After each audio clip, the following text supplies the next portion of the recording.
Hello hello.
शायद ऊपर हो गया काफी। जी। हाँ।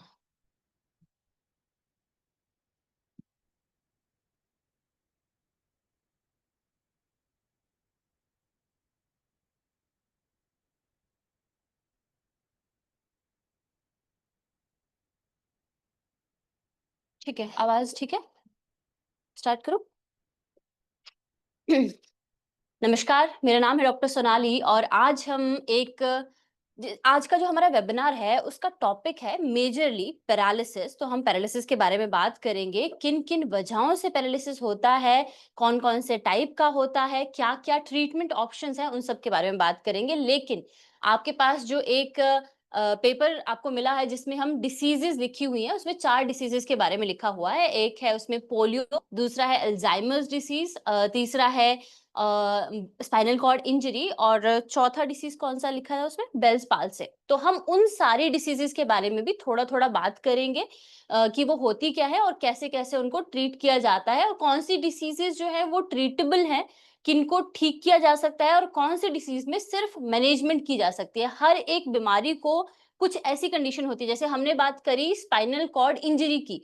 इंजरी का मतलब है चोट लगना। मान लीजिए एक्सीडेंट में किसी को चोट लग गई है और उसकी वजह से स्पाइनल कॉर्ड में, हमारी रीढ़ की हड्डी के अंदर स्पाइनल कॉर्ड होती है जो हमें कनेक्ट करती है हमारी पूरी बॉडी को। ब्रेन और स्पाइनल कॉर्ड, ये हमारा सेंट्रल नर्वस सिस्टम है जो हमारी पूरी बॉडी के साथ एक कनेक्शन डेवलप करती है, जिसकी वजह से हम लोग कोई भी सेंसेशन फील कर पाते हैं। जैसे अभी मैं अगर टच कर रही हूँ अपने हाथ को, तो ये किस वजह से कर पा रही हूँ, क्योंकि वो सिग्नल्स सेंसरी नर्वस सिस्टम जो है हमारा, उसकी वजह से मैं फील कर पा रही हूँ।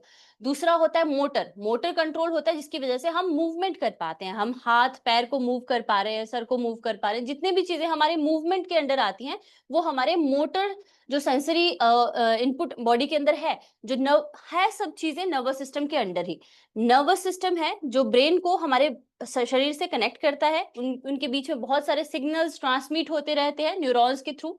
उसके साथ में जो सेंसरी वाला पार्ट है वो हमारे टच, जो भी हमें महसूस होता है, उसके अंदर आता है। मोटर वाला मूवमेंट के अंदर आता है। तो आपको इससे समझ में आएगा, मान लीजिए आपका मूवमेंट बंद हो गया है लेकिन आपको टच फील होता है कुछ जगह पे, तो वहां पे सेंसरी रिस्पांस ठीक है, ओके है, लेकिन मोटर नर्व्स जो है वो डैमेज होनी शुरू हो गई हैं। दूसरी चीज, आप लोग मूवमेंट कर पा रहे हो पर पैरों में, जैसे पैरों में मूवमेंट कर पा रहे हैं, पर धीरे धीरे करके पैर की आगे वाली उंगलियों में आपको लगता है कि उतनी सेंसेशन आपको फील नहीं होती है, कोई दबा भी दे जोर से तो आपको पता नहीं चलता है। तो इसका मतलब है कि हमारे जो सेंसरी न्यूरॉन्स हैं, जो सेंसरी रिसेप्टर्स है, वो अंदर से डैमेज होने शुरू हो गए हैं। ठीक है। तो जब भी हमें शरीर में कोई इंजरी होती है, मान लो किसी का एक्सीडेंट होता है और उसमें स्पाइनल कॉर्ड में कोई इंजरी हो गई है, चोट लग गई है, तो बहुत बार ऐसा होता है कि उसमें हमें एलोपैथी का, मॉडर्न मेडिकल साइंस का भी सहारा लेना पड़ता है, कई बार सर्जरी की जरूरत पड़ती है। आयुर्वेद या नेचुरोपैथी या होम्योपैथी कहाँ पे फिर काम आते हैं? जब भी सर्जरी हो जाती है, आफ्टर सर्जरी रिकवरी के लिए आपको जरूरत होती है बॉडी को स्ट्रेंथ देने की, न्यूरॉन्स को स्ट्रेंथ देने की। ठीक है, मतलब बॉडी को आपको रिकवर करना है, तो नई सेल्स का रिजेनरेशन बढ़ाना है, और वहीं पे काम आता है आयुर्वेद, पंचकर्मा, नेचुरोपैथी और होम्योपैथी। तो वहां पे हम अपनी मेडिसिन को देते हैं, अपनी थेरेपीज कराते हैं, वो आपकी बॉडी के हिसाब से। देखिए, किसी को भी इंजरी हो रखी है ना, नर्व इंजरी किसी को हो रखी है, तो उन लोगों को बहुत ज्यादा ध्यान देना पड़ता है कि कोई भी मूवमेंट आप अपने आप से नहीं करेंगे। आपके फिजियोथेरेपिस्ट या आपके डॉक्टर, मतलब जब हमारे पास आते हैं तो जो आपको डॉक्टर असाइन होता है वो आपको पर्टिकुलरली बताएंगे कि ये मूवमेंट, मतलब ये एक्सरसाइज आपने करनी है और ये नहीं करनी है। जब भी किसी को स्पाइनल कॉर्ड इंजरी होती है तो उनको उनकी पूरी तरह से मूवमेंट थोड़े समय के लिए रिस्ट्रिक्ट कर दी जाती है, क्योंकि चोट लगी है ना। चोट लगने की वजह से वो नर्व डैमेज हुई है, उसको हम ज्यादा मूव करेंगे, ज्यादा हिलाएंगे तो आगे जाके डैमेज के चांसेस और ज्यादा बढ़ जाते हैं। तो हमेशा जब भी आपको स्पाइनल कॉर्ड का कोई प्रॉब्लम है तो खुद से आपने एक्सरसाइज करना पूरी तरह से अवॉइड करना है। आप किसी एक्सपर्ट से बात करके उसके बाद ही एक्सरसाइज करेंगे। तो एक आप समझ गए कि स्पाइनल कॉर्ड इंजरी क्या है। जब इसको चोट लगती है, हमारी स्पाइनल कॉर्ड को, रीढ़ की हड्डी के अंदर जो कॉर्ड है उसमें चोट लगती है, और उसके लिए कई बार सर्जरी की जरूरत होती है। कुछ अगर छोटी मोटी इंजरी, मतलब कुछ कंप्रेशन हुआ है, जैसे कि क्या होता है, रीढ़ की हड्डी में हमारे बहुत सारी छोटी छोटी हड्डियां होती है ना। जो सर्वाइकल की हड्डियां होती है, उसके बाद थोरेसिक की आ जाती है, फिर इस तरह से हड्डियां होती है पूरी। तो वो हड्डियों के बीच में गैप को मेंटेन करने के लिए कार्टिलेज होते हैं, जिसको हम डिस्क कहते हैं। कई बार क्या होता है, वो डिस्क जो है वो बाहर की तरफ को प्रोट्रूड हो जाती है। बाहर की तरफ को निकलने की वजह से या फिर डिस्क के डीजेनरेशन। डीजेनरेशन का मतलब क्या हुआ? जैसे हम बात करते हैं ना, रीजेनरेट करना, किसी चीज को नया बनाना, उसका उल्टा होता है डीजेनरेशन। डीजेनरेशन का मतलब क्या है? जो आपकी बॉडी में एग्जिस्टिंग पहले से सेल है, कोशिकाएं हैं, वो खत्म हो रही हैं। तो मान लीजिए फॉर एग्जांपल डिस्क इतना सा था आपका, अगर डीजेनरेट होना शुरू हुआ तो वो धीरे धीरे करके, थोड़ी देर करके पतला हो जाएगा, राइट? जैसे वो पतला होगा तो अब क्या होगा? कंप्रेशन हो सकता है हमारी नर्व्स में। यहाँ से हमारी नर्व्स निकल रही है, नसें निकल रही हैं। तो ये नसें अगर अच्छी तरह से निकलते रहे, प्रॉपर्ली निकल पाएँ, उसी के लिए ये डिस्क स्पेस होता है, उसी के लिए कुशनी चीज़ होती है, बाकी हम मूवमेंट कर पाएँ, वो सब चीज़ें भी होती है। लेकिन जैसे ही स्पेस कम होगा, उसकी वजह से नस दबेगी, नर्व कंप्रेशन होगा और उसकी वजह से आपको बॉडी में सिम्पटम्स आते हैं। नर्व कंप्रेशन की वजह से शुरुआत में हमें पेन फील होती है, दर्द वगैरह फील होती है, सेंसेशन हमारी धीरे-धीरे करके कम होनी शुरू हो जाती है, नंबनेस जिसको हम बोलते हैं कि सुन्नपन होना शुरू हो जाता है। और धीरे-धीरे करके कई लोगों की पूरी तरह से सेंसेशन लॉस भी हो सकती है। तो जभी भी आपको ऐसा कोई लक्षण आए, उस समय आपने अपने हेल्थ केयर प्रोफेशनल से ज़रूर बात करनी है। हमारा भी एक नंबर है, जितने भी लोगों को कोई भी बॉडी के अंदर सिम्पटम आ रहा है, लक्षण आ रहा है या किसी ने टेस्ट करा रखे हैं, तो आप कैसे कॉन्टैक्ट कर सकते हैं हम लोग से, वो इस नंबर पे 7710371037। आप ये नंबर का स्क्रीनशॉट ले लीजिए या फिर हम लोग चैट बॉक्स में भी नंबर लिख रहे हैं, वहाँ से भी आप नंबर को कॉपी कर सकते हो। या फिर अगर आपके पास डायरी है तो डायरी, कॉपी पेन लेके डायरी पे ये नंबर लिख लीजिए। ये नंबर आप ज़रूर लिख लीजिए क्योंकि ये ना आपके भी काम आएगा। मान लीजिए आपके घर में और किसी को प्रॉब्लम है, उनके भी काम आएगा। आज से जीना सीखो जो है, उसको आप ये समझिए कि आपका फैमिली डॉक्टर की तरह है। आपकी जो भी प्रॉब्लम्स होगी वो हम सब लोग समझ के आपको आगे सॉल्यूशन सही दे सकते हैं। क्योंकि बहुत बार ऐसा होता है, हमारे पास पेशेंट आते हैं, जैसे कि हमारे पास पेशेंट आ रहे हैं जिनको सर्वाइकल स्पॉन्डिलोसिस है या फिर लंबर स्पॉन्डिलोसिस है। उन लोगों ने बहुत समय तक 1-1 साल, 2-2 साल तक एलोपैथिक दवाइयाँ ही खाई। मतलब पेन को कम करने की, उनको दर्द महसूस हुआ तो दर्द को कम करने की दवाइयाँ खा ली। नंबनेस सी महसूस हुई तो नसों के लिए जो स्ट्रेंथन करने की कुछ मेडिसिन्स होती है वो खा ली। लेकिन जो कारण था वो तो वहीं रह गया। तो जब वो 2-3 साल बाद हमारे पास आते हैं ना, वो कारण कहीं न कहीं बढ़ता रहता है। आप एक चीज़ समझो, जो मैं डिस्क की बात कर रही थी, है ना? आपके जो हमारा रीढ़ की हड्डी है, उसमें जो डिस्क है, जो जिसको हम झिल्ली भी कहते हैं एक तरह से नॉर्मल लैंग्वेज में, अगर डिस्क कम हो रहा है या फिर बाहर को निकल रहा है, क्यों हो रहा होगा? सबकी बॉडी में तो नहीं होता। बहुत बार ऐसा बताते हैं आपको डॉक्टर कि आपने भारी सामान उठा लिया, ठीक है? एकदम से झटके से कोई काम कर लिया, लेकिन झटके से काम करने पे भी सबको नहीं होता। जिनकी डिस्क कमज़ोर होगी, मतलब जिनकी हड्डियाँ और कार्टिलेज कमज़ोर हो रखे हैं, उनको ये प्रॉब्लम आने के चांसेस ज़्यादा होते हैं। अब कमज़ोर क्यों हो रहे हैं? क्योंकि वहाँ तक प्रॉपरली न्यूट्रिशन ही नहीं पहुँच रहा। कोलेजन की ज़रूरत होती है हमें, विटामिन सी की ज़रूरत होती है, विटामिन डी की ज़रूरत होती है हमें, कैल्शियम की ज़रूरत होती है। वो सारी जो ज़रूरतें हैं, अगर वो पूरी नहीं होंगी, वो उन जगह तक नहीं पहुँचेंगी, तो वो धीरे-धीरे करके कमज़ोर हो जाएँगे। तो जैसे ही हम उनके ऊपर थोड़ा-सा दबाव डालेंगे, थोड़ा-सा प्रेशर डालेंगे, तो वो अपनी जगह से हिलना शुरू हो जाता है या फिर उसका साइज़ कम होना शुरू हो जाता है, राइट? तो आपको प्रॉपर न्यूट्रिशन की ज़रूरत है। तो जभी भी आपको शुरुआत में कोई सिम्पटम आए, कोई लक्षण आए, तो नंबर आपने लिख लिया या नोट डाउन कर लिया या आपने स्क्रीनशॉट ले लिया, उसी नंबर पे आपने हमसे कॉन्टैक्ट करना है। आप हमें सिम्पटम बता सकते हो। 3 चीज़ें हमें आपसे चाहिए होती हैं। जिन लोगों ने तो अपने टेस्ट करा रखे हैं, वो तो 3 चीज़ें भेजेंगे। एक टेस्ट रिपोर्ट, हाल-फिलहाल की जो भी आपकी 3 महीने, 6 महीने की रिपोर्ट है, वो आप हमें भेजें तो ज़्यादा बेहतर रहेगा। बाकी की पूरी हिस्ट्री हम आपसे लेते हैं। जो भी आपको प्रॉब्लम है, शुरुआत से कैसे स्टार्ट हुई थी, वो सब चीज़ें पूछते हैं, लेकिन उसमें क्या होता है, 1-on-1 कंसल्टेशन होती है। इसके बाद वीडियो कॉल का एक फैसिलिटी होता है, उसमें आपको एक डॉक्टर असाइन होगा, वो आपसे वीडियो कॉल पे बात करेगा। या फिर आप क्लिनिक जाओगे या फिर हॉस्पिटल जाओगे, वहाँ पे भी वन ऑन वन डॉक्टर आपको मिलेगा। वो आपकी शुरुआत से लेकर अभी तक की सारी हिस्ट्री लेंगे। इवन हम बचपन से शुरू करते हैं ताकि हम आपकी बॉडी को भी समझ सकें। उस समय आपकी पुरानी वाली रिपोर्ट्स हम देख लेंगे। अभी हमें आपकी हाल-फिलहाल की रिपोर्ट चाहिए। दूसरा, एक जीभ की फोटो चाहिए। तो आयुर्वेद में हम सिर्फ आपकी रिपोर्ट देख के ये नहीं एनालाइज़ कर लेते कि आपको क्या प्रॉब्लम है और क्या ट्रीटमेंट देना है। जब बात आती है ट्रीटमेंट की ना, तो हम आपकी बॉडी को स्टडी करना बहुत इम्पोर्टेंट समझते हैं, क्योंकि हर एक इंसान अलग है। मैं अलग हूँ, मेरा भाई अलग है, जबकि हमारे पेरेंट्स दोनों सेम हैं। हम उनकी संतानें हैं, हमारे अंदर उनका ही जेनेटिक कोड है, उनका डीएनए है, लेकिन फिर भी हमारा बॉडी अलग है, हमारा रिस्पॉन्स अलग है। मुझे बुखार होता है तो मैं 2 दिन में ठीक हो जाती हूँ, मेरे भाई को 5 दिन लगते हैं ठीक होने में। यही सेम चीज़ आपने अपने घर में भी देखी होगी। क्यों? क्योंकि हमारी बॉडी ना वो 5 जो बेसिक एलिमेंट्स हैं, उनसे बनी है, पर कोई ना कोई एक चीज़ ऐसी होती है जो बॉडी के अंदर थोड़ी ज़्यादा होती है किसी एक स्पेसिफिक इंसान के अंदर। उसके हिसाब से उसका पूरा का पूरा प्रकृति जो है वो चेंज हो जाता है ना? तो हम ये समझते हैं कि आपकी बॉडी का प्रकृति क्या है, उसी के लिए हमें जीभ की फोटो चाहिए। दूसरा, जीभ की फोटो से हमें पता चल जाता है कि आपके डाइजेस्टिव ट्रैक में कोई प्रॉब्लम तो नहीं है, कोई डाइजेशन की प्रॉब्लम तो नहीं है। आयुर्वेद ये चीज़ मानता है कि 99% बीमारियाँ जो है ना वो पेट से ही शुरू होती है। जननी जो है बीमारियों को, वो हमारा पेट का खराब होना ही है। तो पेट को ठीक करना बहुत ज़रूरी है। कोई भी बीमारी आपको हो रखी है, लिटरली कोई भी, छोटी से छोटी कब्ज़ या जो एसिडिटी होती है उससे लेकर कैंसर तक जैसी बीमारियाँ हैं ना, उनका जो ओरिजिन है वो पेट से हो सकता है, और उनको ठीक करने के लिए भी पेट का ठीक होना ज़रूरी है। दूसरा चीज़, जो हमें इवन जो हमारी साइकोलॉजिकल डिसऑर्डर्स होते हैं, साइकोसोमैटिक डिसऑर्डर्स होते हैं, ब्रेन की प्रॉब्लम्स होती हैं, वो भी बहुत हद तक हमारे पेट से जुड़ी होती है। क्योंकि पेट को हमारा सेकंड गट को हमारा सेकंड ब्रेन भी कहते हैं। पूरा चीज़ जो है वो इंटरकनेक्टेड है। आप इतनी सी चीज़ समझ लीजिए, हम लोग खाना क्यों खाते हैं? जैसे गाड़ी के अंदर पेट्रोल डाला जाता है तो वो चलती है, वैसे हमारे अंदर खाना हम डालते हैं जिससे हमारी बॉडी को न्यूट्रिशन मिलता है। लेकिन वो न्यूट्रिशन का स्पेसिफिक अंगों तक पहुँचना बहुत ज़्यादा ज़रूरी है। नसों तक प्रॉपर न्यूट्रिशन पहुँचना ज़रूरी है, हड्डियों तक, मांसपेशियों तक, हर एक हार्ट, किडनी, हर एक जो हमारे ऑर्गन है ना, वहाँ तक जब तक न्यूट्रिशन नहीं पहुँचेगा तब तक वो अंग काम नहीं कर पाएगा। और न्यूट्रिशन पहुँचाने की ज़िम्मेदारी किसकी है? एक तो जो हम खाना ले रहे हैं हमारे प्लेट में, मतलब हमारी, दूसरी हमारी गट की, हमारे पेट की, जो सारी चीज़ें हमारे खून में मिलाता है, खून में पहुँचाता है। तो पेट का ठीक होना बहुत ज़रूरी है, इसीलिए जीभ की फ़ोटो इज़ मस्ट, वो आपको भेजनी ही भेजनी है। तीसरी चीज़ हमें चाहिए होती है एक छोटा-सा वॉइस रिकॉर्डिंग आपका। जैसे कि मुझे पिछले 4 साल से ये प्रॉब्लम है, मैं ये ट्रीटमेंट ले चुका हूँ अभी तक, मुझे रिलीफ़ आया, नहीं आया, जो भी है, आप अपना प्रॉपर बताइए, इस समय मुझे ये सिम्पटम आ रहे हैं, ये लक्षण आ रहे हैं।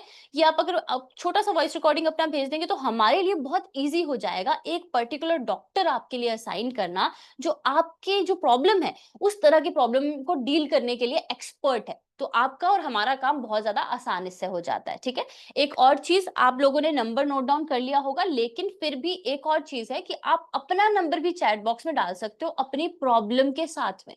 अपनी प्रॉब्लम के साथ में नंबर डालेंगे चैट बॉक्स में, तो हम क्या करेंगे, अपने डॉक्टर्स को, हमारी टीम यहाँ पे बैठी हुई है जो आप सबके नंबर्स नोट डाउन कर रही है, वो नंबर्स आगे फॉरवर्ड कर देंगे हमारे उन पर्टिकुलर डॉक्टर्स को जिनके लिए, जैसे हमारे किडनी डिपार्टमेंट अलग है, किडनी के पेशेंट अलग डॉक्टर्स देखते हैं, ब्रेन के जो पेशेंट होते हैं वो अलग डॉक्टर देखते हैं, कैंसर के पेशेंट जो है वो अलग डॉक्टर देखते हैं, इसी तरह से हमने डिवाइड कर रखा है। तो हमारे लिए बहुत ईज़ी हो जाएगा कि ये नंबर हमारे कैंसर वाली टीम को चला जाएगा, ये नंबर हमारे पैरालिसिस वाले जो डॉक्टर हैं, जो पैरालिसिस के केसेस देखते हैं, वहाँ पे चला जाएगा, इस तरह से डिफरेंशिएट हो जाएगा। तो ये 3 चीज़ें आप प्लीज़ हमें भेज दीजिए, प्लस अपना नंबर, आई कैन सी कुछ लोग नंबर्स लिख रहे हैं, नंबर के साथ कोशिश करो कि अपनी प्रॉब्लम छोटी-सी लिख दो, चाहे कमर दर्द है, पीठ दर्द है, गर्दन में दर्द है, ऐसे छोटा-छोटा पेट खराब रहता है, कुछ भी चीज़ छोटी-सी आप लिख सकते हो, तो हमारे लिए बहुत ईज़ी हो जाएगा। Thank you so much. अच्छा, तो अभी हम अपने टॉपिक के ऊपर वापस आते हैं। अभी तक हमने स्पाइनल कॉर्ड इंजरी की बात करी। दूसरा हमारा था बेल्स पाल्सी। बेल्स पाल्सी में क्या होता है, आपके फेस का एक हिस्सा जो हमें दिखता है कि फेस का एक हिस्सा एकदम से ड्रूप होना शुरू हो गया, ठीक है? आँखें नीचे की तरफ को हो जाती हैं, कई बार आँखें खोलना मुश्किल हो जाता है और फेस एक तरफ को नीचे की तरफ हो जाता है, तो फेस का पैरालिसिस हम इसे कहते हैं। हमारे जो क्रेनियल नर्व्स हैं, मतलब सर से जो हमारी नर्व्स आती हैं, 12 क्रेनियल नर्व होती हैं, उनमें से 7th क्रेनियल जो नर्व है वो हमारे फेस को सप्लाई करती है। जभी भी आपको सेंसेशन या मोटर लॉस हो रहा है तो आपको पता चल गया कि नसों का ही डैमेज है, वहां पे रिस्पॉन्सिबल जो है वो नर्व्स ही है। तो बेल्स पाल्सी में क्या होता है, जो हमारी 7th क्रेनियल नर्व होती है उसमें किसी ना किसी तरह के इन्फेक्शन की वजह से कई बार वो सूज जाती है, या फिर कई बार वो दब जाती है, जिसकी वजह से हमें सिम्पटम आता है। मोस्टली जो होता है वो हर्पिस सिम्प्लेक्स एक वायरस है, HSV, जिसके होने की वजह से ज़्यादातर केसेस देखे गए हैं कि 7th क्रेनियल नर्व हमारी इन्फ्लेम हो जाती है, सूज जाती है, जिसकी वजह से हमारा फेस एकदम से ड्रूप हो जाता है। कई लोगों को बहुत एक्सट्रीम ठंड में जब जाता है कोई इंसान, उसकी वजह से भी ये हो सकता है। इंजरी की वजह से भी हो सकता है, पर ज़्यादातर केसेस जो होते हैं वो इन सब की वजह से होते हैं, वायरल इन्फेक्शन की वजह से या फिर इन्फ्लेमेटरी रिस्पॉन्स की वजह से। बॉडी में कोई इन्फ्लेमेशन हो गई है, कई बार इम्यून सिस्टम हमारा हाइपर एक्टिव हो जाता है और खुद ही अटैक करना शुरू कर देता है शरीर के किसी पार्ट पे, उसकी वजह से भी हो सकता है, ठीक है? तो बेल्स पाल्सी में रिकवरी जल्दी होती है। बहुत लोगों को 6 से 7 हफ्तों में रिकवरी होना शुरू हो जाता है। अगर हम इन्फ्लेमेशन को जितनी जल्दी आप इन्फ्लेमेशन को रिड्यूस करेंगे ना, सूजन को रिड्यूस करने वाली चीज़ें लेंगे, उतनी जल्दी आपकी रिकवरी होगी, क्योंकि हमें पता है कि इन्फेक्शन जभी भी होता है, इन्फेक्शन की वजह से अंदर सूजन होनी शुरू हो जाती है। तो यहाँ पे एक चीज़ बहुत इम्पोर्टेंट है, बहुत सारे लोग क्या करते हैं, जभी भी उनको ये फेशियल लकवा होता है, फेस का लकवा होता है, तो उस समय वो लोग दूध और सब चीज़ें खाना शुरू कर देते हैं। उनको लगता है कि इससे पोषण मिलेगा। लेकिन जो भी एनिमल से मिलने वाली चीज़ें हैं, वो ना इन्फ्लेमेटरी इंडेक्स बढ़ा देती हैं, आजकल के टाइम पे स्पेसिफिकली जो हम खाते हैं। तो आपको कोशिश ये करनी है कि आप अगर calcium, healthy fat, healthy protein लेना भी चाहते हो, जो सब चीज़ें एनिमल मिल्क में मिलती हैं, गाय और भैंस के दूध में मिलती हैं, वो सभी चीज़ें आपको ड्राई फ्रूट्स के दूध में मिल जाएँगी। हमारे सारे जो यूट्यूब के चैनल्स हैं, यूट्यूब के पेजेज़ हैं, उन पे हमने लिंक्स डाल रखे हैं सारे वीडियो के। जो भी हम यहाँ पे खाना बनाते हैं, तो हम लोग दूध बनाते हैं, लेकिन हम ड्राई फ्रूट से दूध बनाते हैं। तो उस समय आपने एनिमल दूध अवॉइड करके ड्राई फ्रूट वाला दूध लेना है, उससे आपको जल्दी रिकवरी मिलेगी और इन्फ्लेमेशन भी आपकी नहीं बढ़ेगी, मतलब सूजन भी नहीं बढ़ेगी। चीनी पूरी तरह से अवॉइड कर देनी है। चीनी जो है वो इन्फ्लेमेशन को, सूजन को बहुत तेज़ी से बढ़ाती है। और दूसरा, चीनी क्या करती है, डीजेनरेशन करती है, मतलब सेल्स को मारने का काम करती है। यहाँ पे हमें 2 चीज़ों के ऊपर काम करना है। एक, इन्फ्लेमेशन को कम करना है, सूजन को कम करना है। दूसरा, रीजेनरेशन को बढ़ाना है, ठीक है? तभी हमारी बॉडी जल्दी रिकवर कर पाएगी। तो इन्फ्लेमेशन को कम करने के लिए हल्दी से ज़्यादा अच्छा कुछ भी नहीं है। तो आप एक छोटे से हल्दी का टुकड़ा मटर के दाने के बराबर भी अगर लेते हो तो सफिशिएंट रहता है। नहीं तो आप अपनी उँगली का ऊपर वाला जो भाग रहता है, जहाँ पे पहली लाइन है, उतना टुकड़ा हल्दी का, जो कच्ची हल्दी आती है, सुबह, दोपहर, शाम तीनों टाइम मुँह में डाल के रखना है, अच्छे से चबाना है। जो भी चीज़ें हम मेडिसिनल आपको बताते हैं ना, वैसे हल्दी हम डेली खाते हैं, लेकिन अभी आप मेडिसिन के रूप में खा रहे हो, तो उसको बहुत ही अच्छे से चबा के खाना है। जितना ज़्यादा सलाइवा, जितना ज़्यादा लार उसके साथ मिक्स होगा, उतनी ज़्यादा अब्ज़ॉर्प्शन उसकी बढ़ जाएगी। हमारा शरीर उसको 100% लेना शुरू कर देगा। वैसे आपको पता है, जो भी चीज़ें हम खाते हैं ना, उसमें से 20-30% ही बॉडी ले पाती है, अगर हम उसको अच्छे से चबाएँ ना। बाकी सारी चीज़ें सुबह मोशन के थ्रू, पॉटी के थ्रू बाहर निकाल देती है। अब कुछ चीज़ें ही हैं जो पॉटी के थ्रू हमें बाहर निकालनी है। बाकी सब चीज़ें जिनकी हमें ज़रूरत है बहुत ही ज़्यादा, उनको हमें अच्छे से चबाना पड़ेगा। ठीक है? तो ये चीज़ का आपने ध्यान रखना। तो 2 डिसीज़ेज़ हमने डिस्कस कर ली। एक स्पाइनल कॉर्ड इंजरी, दूसरी बेल्स पाल्सी, तीसरा था हमारा आई गेस पोलियो। हाँ, तो पोलियो का बेसिकली जो ट्रीटमेंट होता है, वो हम स्पेसिफिकली पोलियो को रिवर्स नहीं कर सकते, ये चीज़ समझिए। पोलियो बहुत बार यंग एजेस में होता है और ये एक वायरस की वजह से होता है, इसीलिए आप सब लोगों को पता होगा कि बचपन में हमें 2 ड्रॉप्स भी पिलाई जाती थी। इसके ड्रॉप्स भी लगते हैं, इसके इंजेक्शंस भी लगते हैं, जिसमें हम आगे इसको रोक सकते हैं, मतलब पोलियो होने से रोक सकते हैं आगे। लेकिन जभी भी पोलियो होता है, तो वो क्या करता है, हमारी स्पाइनल कॉर्ड को, मतलब पोलियो का जो वायरस है, वो हमारे मोटर न्यूरॉन्स को अफेक्ट करता है। मोटर न्यूरॉन्स कौन से थे? पहले आपने समझा, सेंसेशन वाला एक है जो हमें सेंसरी रिस्पॉन्स देता है, दूसरा जो मूवमेंट के लिए रिस्पॉन्सिबल है। जो मूवमेंट के लिए रिस्पॉन्सिबल न्यूरॉन्स होते हैं, उनके ऊपर ये अटैक करता है। अब पर आपने देखा होगा कि ज्यादातर लोगों को जिनको पोलियो होता है, उनका नीचे वाला पार्ट अफेक्ट होता है। तो हमारा जो एक्चुअल में स्पाइनल कॉर्ड है ना, जो हमारी रीढ़ की हड्डी के अंदर कॉर्ड है, उसका जो नीचे वाला हिस्सा है, जो लंबर वाला हिस्सा है, वो ज़्यादा सेंसिटिव होता है डैमेज के लिए।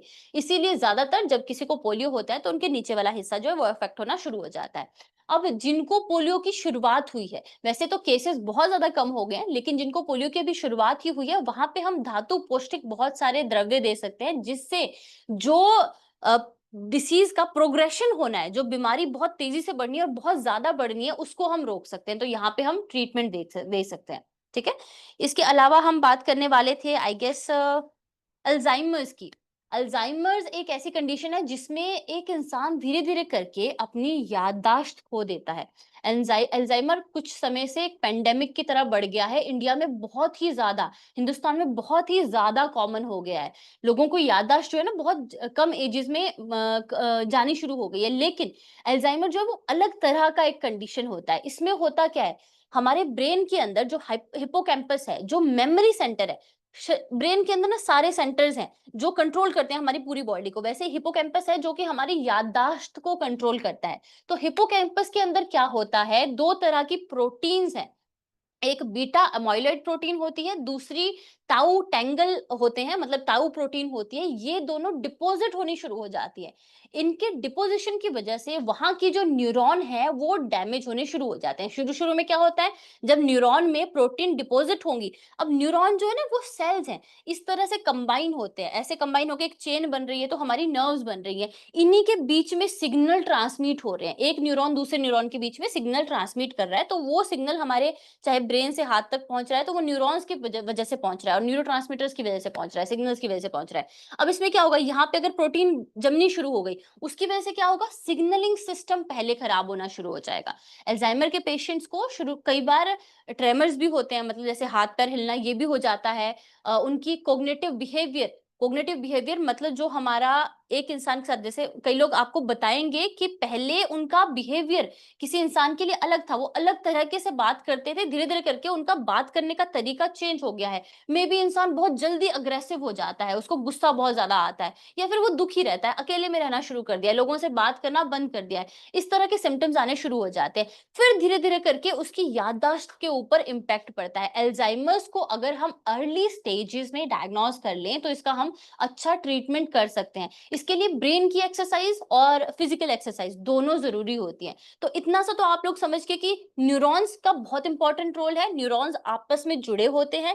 जभी भी हम किसी न्यूरो डिजेनरेटिव डिसीज को ठीक करते हैं, तो इन्हीं न्यूरॉन्स को हमने रीजेनरेट करना होता है, नया बनाना होता है, या फिर इनमें जो डैमेज हुआ है, पूरी तरह से डैमेज नहीं हुए होते ज़्यादातर टाइम, तो हम उसको जो थोड़ा पार्शियली डैमेज है, मतलब आधा डैमेज है, उसको हम रिकवर कर सकते हैं। अब न्यूरॉन्स की ही मैं बात कर रही थी जहाँ पे इनमें इन्फ्लेमेशन आ गई है। मान लीजिए इनमें सूजन आ गई है, बहुत सारे ऐसे कंडीशन होते हैं पैरालिसिस में भी।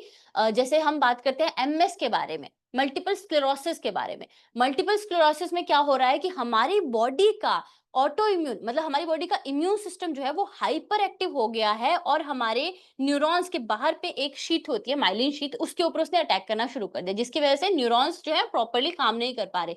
ऑटो इम्यून कंडीशन में आयुर्वेद और होम्योपैथी और नेचुरोपैथी बहुत अच्छा इम्पैक्ट देता है, जहाँ पे मॉडर्न मेडिकल साइंस के पास एज सच ट्रीटमेंट है नहीं है, वो ऑटोइम्यून कंडीशन को ठीक नहीं कर सकते। लेकिन हमने बहुत सारे ऑटोइम्यून कंडीशन जो है ठीक किए, क्योंकि हम जो इम्यूनिटी हाइपर एक्टिव हो रखी है ना, एक्चुअल में जो कारण है, जो कॉज है बीमारी का, उसके ऊपर काम कर सकते हैं। अच्छा, इस जो हमारा वेबिनार है उसमें हम क्वेश्चन आंसर्स भी लेंगे, तो आपके अगर कुछ भी सवाल रहेंगे तो आपको अपना हैंड रेज करना है। आपके पीसी पे या फ़ोन पे, जहाँ पे भी आप देख रहे हैं, वहाँ पे हैंड रेज़ करने का ऑप्शन होगा। जब आप हैंड रेज़ करोगे तो हम आपको यहाँ से परमिशन देंगे माइक अनम्यूट करने का। जैसे आप माइक अनम्यूट करोगे, उसके बाद हम आप हमसे बात कर पाओगे और फिर मैं आपके क्वेश्चन का आंसर दूँगी। मुझे 1-2 पेशेंट होंगे, बताना कौन-कौन है? हाँ, अवनी? अ, हेलो। अवनीत जी, हमने आपको परमिशन दिया, आई कैन सी आपने माइक अनम्यूट किया है, आप अपना क्वेश्चन पूछ सकते हैं। नमस्ते मैडम, मैं एक बार पहले भी आपके वेबिनार में ज्वाइन हुआ था। जी। तो मैडम क्या है, उस समय मेरे पेशेंट को अभी एडमिट नहीं हो पाया। मैं 2 महीने से अभी इसी के लिए कोशिश कर रहा हूँ। वो मेरठ के लिए आपने आप बोला था, जी, जी, जी, जी।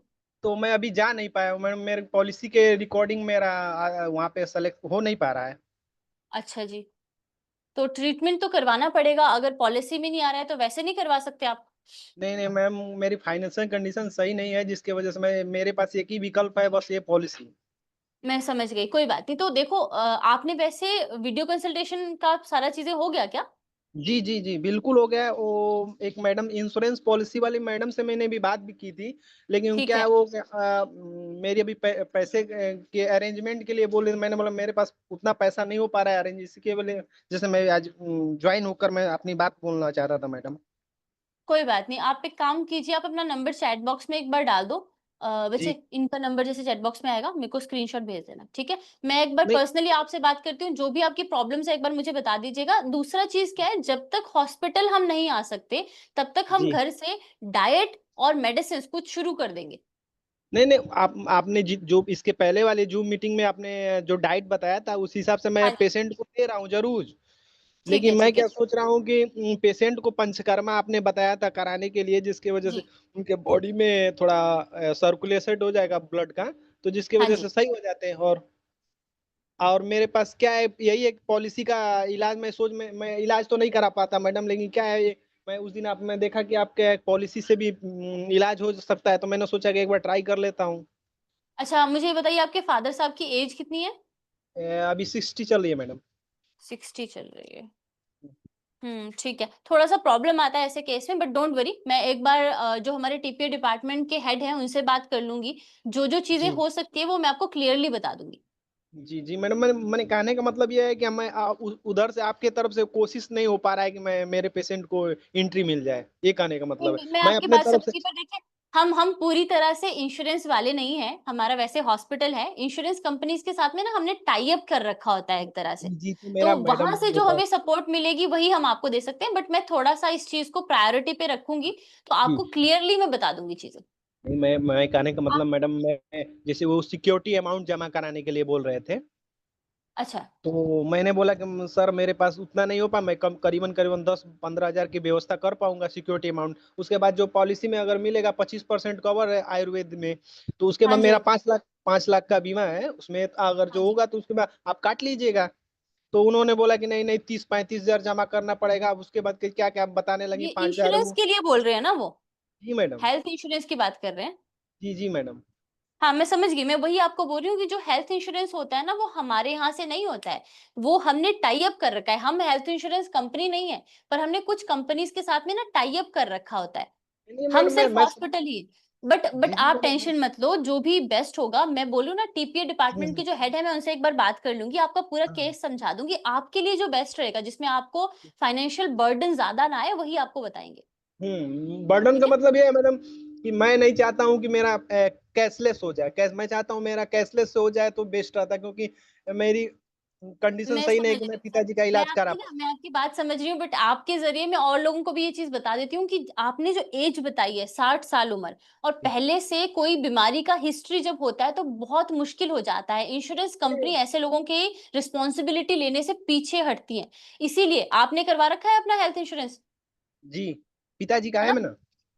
हाँ, बहुत ज़रूरी है। इसीलिए जब आपको बीमारी नहीं है, अर्ली एज में ही हेल्थ इंश्योरेंस कराना बहुत ज़रूरी है। एक और चीज़ है अभी कोशिश कर रहे हैं आचार्य जी कि आयुष में भी आ जाए, जो आयुष्मान भारत वाला योजना जी, है उसमें भी आ जाए। वो भी है अभी मेरे आया पास मैडम। हाँ जी, अभी आया नहीं है बट कोशिश कर रहे हैं अगर उसमें आ जाता है फिर तो आपके लिए बहुत ईज़ी हो जाएगा। बट अभी के लिए हाल-फिलहाल में मैं टीपीए डिपार्टमेंट से बात करके जो भी आपके लिए बेस्ट रहेगा वो आपको बता दूँगी। आप अपना नंबर एक बार चैट बॉक्स में डाल दो सो दैट आपका जी, नंबर मेरे पास आ जाए, मैं आपसे कॉन्टैक्ट जी कर मैडम। सकूँ। ठीक है? जी, मैं और मैं आपको कुछ और चीज़ें भी करीबन-करीबन बता दूँगी घर पे करने के जी लिए। मैडम, वही मैं बोल रहा हूँ, करीबन 10-15 हज़ार जमा करना होता है सिक्योरिटी अमाउंट में जमा कर सकता हूँ, लेकिन उससे अगर ओवर होता है तो मैडम थोड़ा मुश्किल मैं होगा मेरे समझ लिए। गई। आप पर्सनली मुझे सारी चीज़ें ये बता दीजिएगा, जो भी जी, जी। फाइनेंशियल चीज़ें जी हैं, ठीक मैडम, है? मैं नंबर सेंड कर दूँगा। हाँ जी, नंबर अभी लिख दीजिए अपना। इनका ले लेना, फ़ोटो ले लेना। दूसरे पेशेंट का कर दो।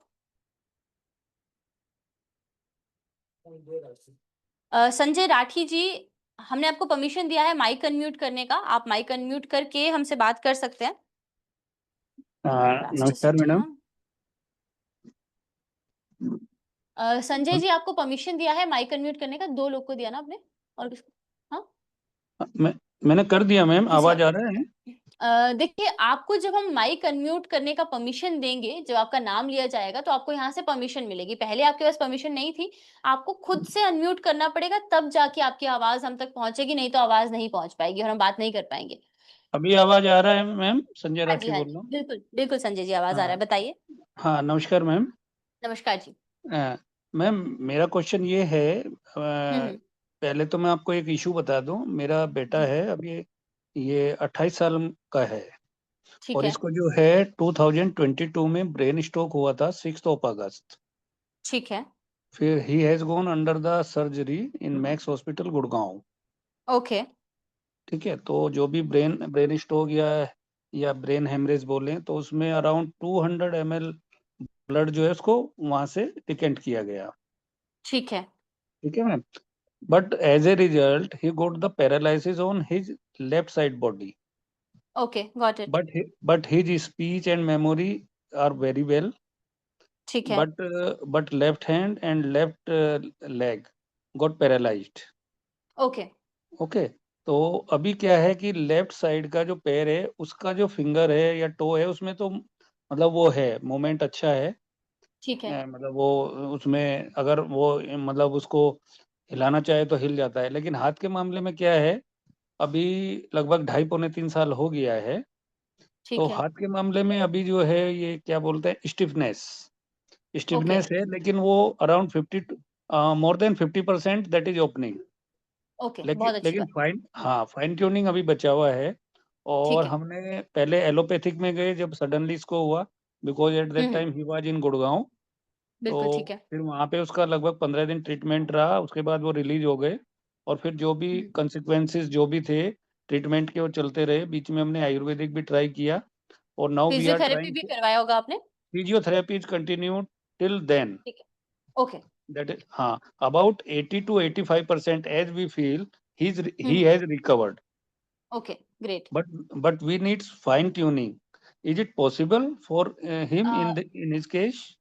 सो अभी एज कम है, 28 Yeah, उनका एज है इस समय पर। सो बॉडी के अंदर एक प्रोसेस होता है न्यूरोप्लास्टिसिटी का। yeah, ma'am. न्यूरोप्लास्टिसिटी के थ्रू ही हमारी बॉडी जो है, न्यूरॉन्स जो है वो ये पाथवेज, बेसिकली पाथवेज होते हैं जो हमारी बॉडी को कनेक्ट करते हैं, हमारे किसी पार्ट से हमारे ब्रेन को कनेक्ट करते हैं। तो Okay, ma'am. न्यूरोप्लास्टिसिटी में वो पाथवेज को वापस से एक्टिवेट किया जाता है। वैसे तो जब भी स्ट्रोक होता है शुरुआत में, तो जी, उस समय जी, 6 महीने का गोल्डन पीरियड रहता है। 6 महीने में न्यूरोप्लास्टिसिटी फुली एक्टिवेट होती है। पर okay, जैसे ma'am. टाइम बीतता जाता है ना, 6 महीने के बाद, जी, 1 साल के जी, बाद, जी. तो ये वाला प्रोसेस कम हो जाता है। जैसे बॉडी की इंटेलिजेंस है, ये थोड़ी थोड़ी कम हो Hmm. जाती है। बॉडी खुद सिग्नल Okay, देना कम कर देती है। तो उस समय हमें न्यूरोप्लास्टिसिटी को एक्टिवेट करना पड़ता है सर्टेन शॉक देके। एक कुछ शॉक थेरेपी, अब आयुर्वेद के अंदर शॉक थेरेपी के अंडर आता है विदकरम और अग्निकरम। विदकरम में हम क्या okay. करते हैं, आपने एक्यूपंक्चर के बारे में सुना होगा, जो जी, ट्रेडिशनल जी, चाइनीज मेडिसिन में होती है। जी. सिमिलर तरह का होता है, हम पंक्चर करते हैं लेकिन पंक्चर अलग-अलग जगह पे किया जाता है। एक्यूपंक्चर में अलग जगह पे पंक्चर होता है और विदकरम में अलग जगह पंक्चर होता है। पंक्चर करने का हमारा रीज़न एक होता है वात दोष को निकालना, दूसरा जो वहाँ पे नर्व है, उन सिग्नल्स को Okay, थोड़ा-सा एक्टिवेट करने के लिए स्टिमुलेट करना। हम सिर्फ स्टिमुलेशन okay, करते हैं। उस okay. स्टिमुलेशन से न्यूरोप्लास्टिसिटी जो इनएक्टिव हो गई है या थोड़ा-सा लेथार्जिक Hmm. हो गई, वापस से एक्टिवेट हो जाती है। जो आपका प्रोसेस था रिवर्सल का, वो वापस से शुरू जी, हो जाएगा। तो एक तो होता है विदकरम, दूसरा होता है अग्निकरम। वो आपके बेटे की बॉडी को देख के हमें ये समझना पड़ेगा कि उनको विदकरम करना है हमें या फिर अग्निकरम hmm. करना है। ज़्यादातर केसेज़ Okay, में जब ड्यूरेशन बढ़ जाती है, जैसे 3 साल हो गए हैं, तो इस केस में हम अग्निकरम करते हैं। अग्निकरम जो अच्छा, होता है वो डीप लेयर्स तक जा सकता है, पेनिट्रेट कर सकता है। अच्छा. तो Okay. आपको उसके लिए हॉस्पिटल आना पड़ेगा। और let me tell you very like honestly, doctor Monu Pathak हैं मेरठ में, जो विदकरम के एक्सपर्ट हैं, जिन्होंने ऐसे केसेस देखे हुए हैं। तो मैं आपको रिकमेंड करूंगी कि आप वहीं पे आओ अपने बेटे को लेके। हाँ, मैंने अभी जो है इस सेंटर को विजिट किया था, लेकिन मैं उस हाँ। टाइम बेटा मेरे साथ में नहीं था। ओके। और हाँ, कितना टाइम पहले किया था? About 15 to 20 days। ठीक है, अभी वैसे तो भी मैं, अगर आप लेके आए होते तो फ़ायदा नहीं होता, क्योंकि डॉक्टर मोनू पाठक की शादी थी, वो उन्होंने आज कल से ही रिजॉइन किया है वापस। ओके, ओके, वो ओके, 1 डेढ़ महीने की ओके, छुट्टी पे थे, तो अभी आप आ सकते हैं और आपने वहाँ पे आके डॉक्टर मोनू पाठक से ही मिलना है, मतलब उनसे ज़रूर मिलना है। वैसे पंचकर्मा वही करते हैं सारी चीज़ें, ओके। स्पेसिफिकली जो हमारा अग्निकर्म होता है वो उनके अलावा कोई नहीं करता। जी, जी। तो ठीक। मुझे एक चीज़ और बताइए मैम, जैसे इनको अभी लगभग पौने 3 साल हो चुका बेटे को, तो हाँ, हाँ, ऐसे हाँ। केसेस में रिकवरी अभी क्या है ना, मतलब कितना पॉसिबिलिटी है कि ही विल रिकवर्ड 90%, 95% और मोर देन 95%? देखिए, इज इट वैसे तो पॉसिबल? वैसे पॉसिबल होती है क्योंकि हमने करी है, लेकिन सब केसेस में नहीं होती है। बॉडी टू हाँ, बॉडी ना हाँ। डिपेंड करता है। But okay. क्योंकि एज कम है तो यहाँ पे हम थोड़ा ज़्यादा होप लेके चल सकते हैं। जी, एडवांस जी। एजेस में क्या होता है, बॉडी जो है वो रीजनरेशन का कैपेसिटी छोड़ चुकी होती है। 28 की हुँ। एज बहुत अच्छी गोल्डन एज है। इस समय हम कर जी, सकते जी। हैं, बॉडी साथ देगी खुद को।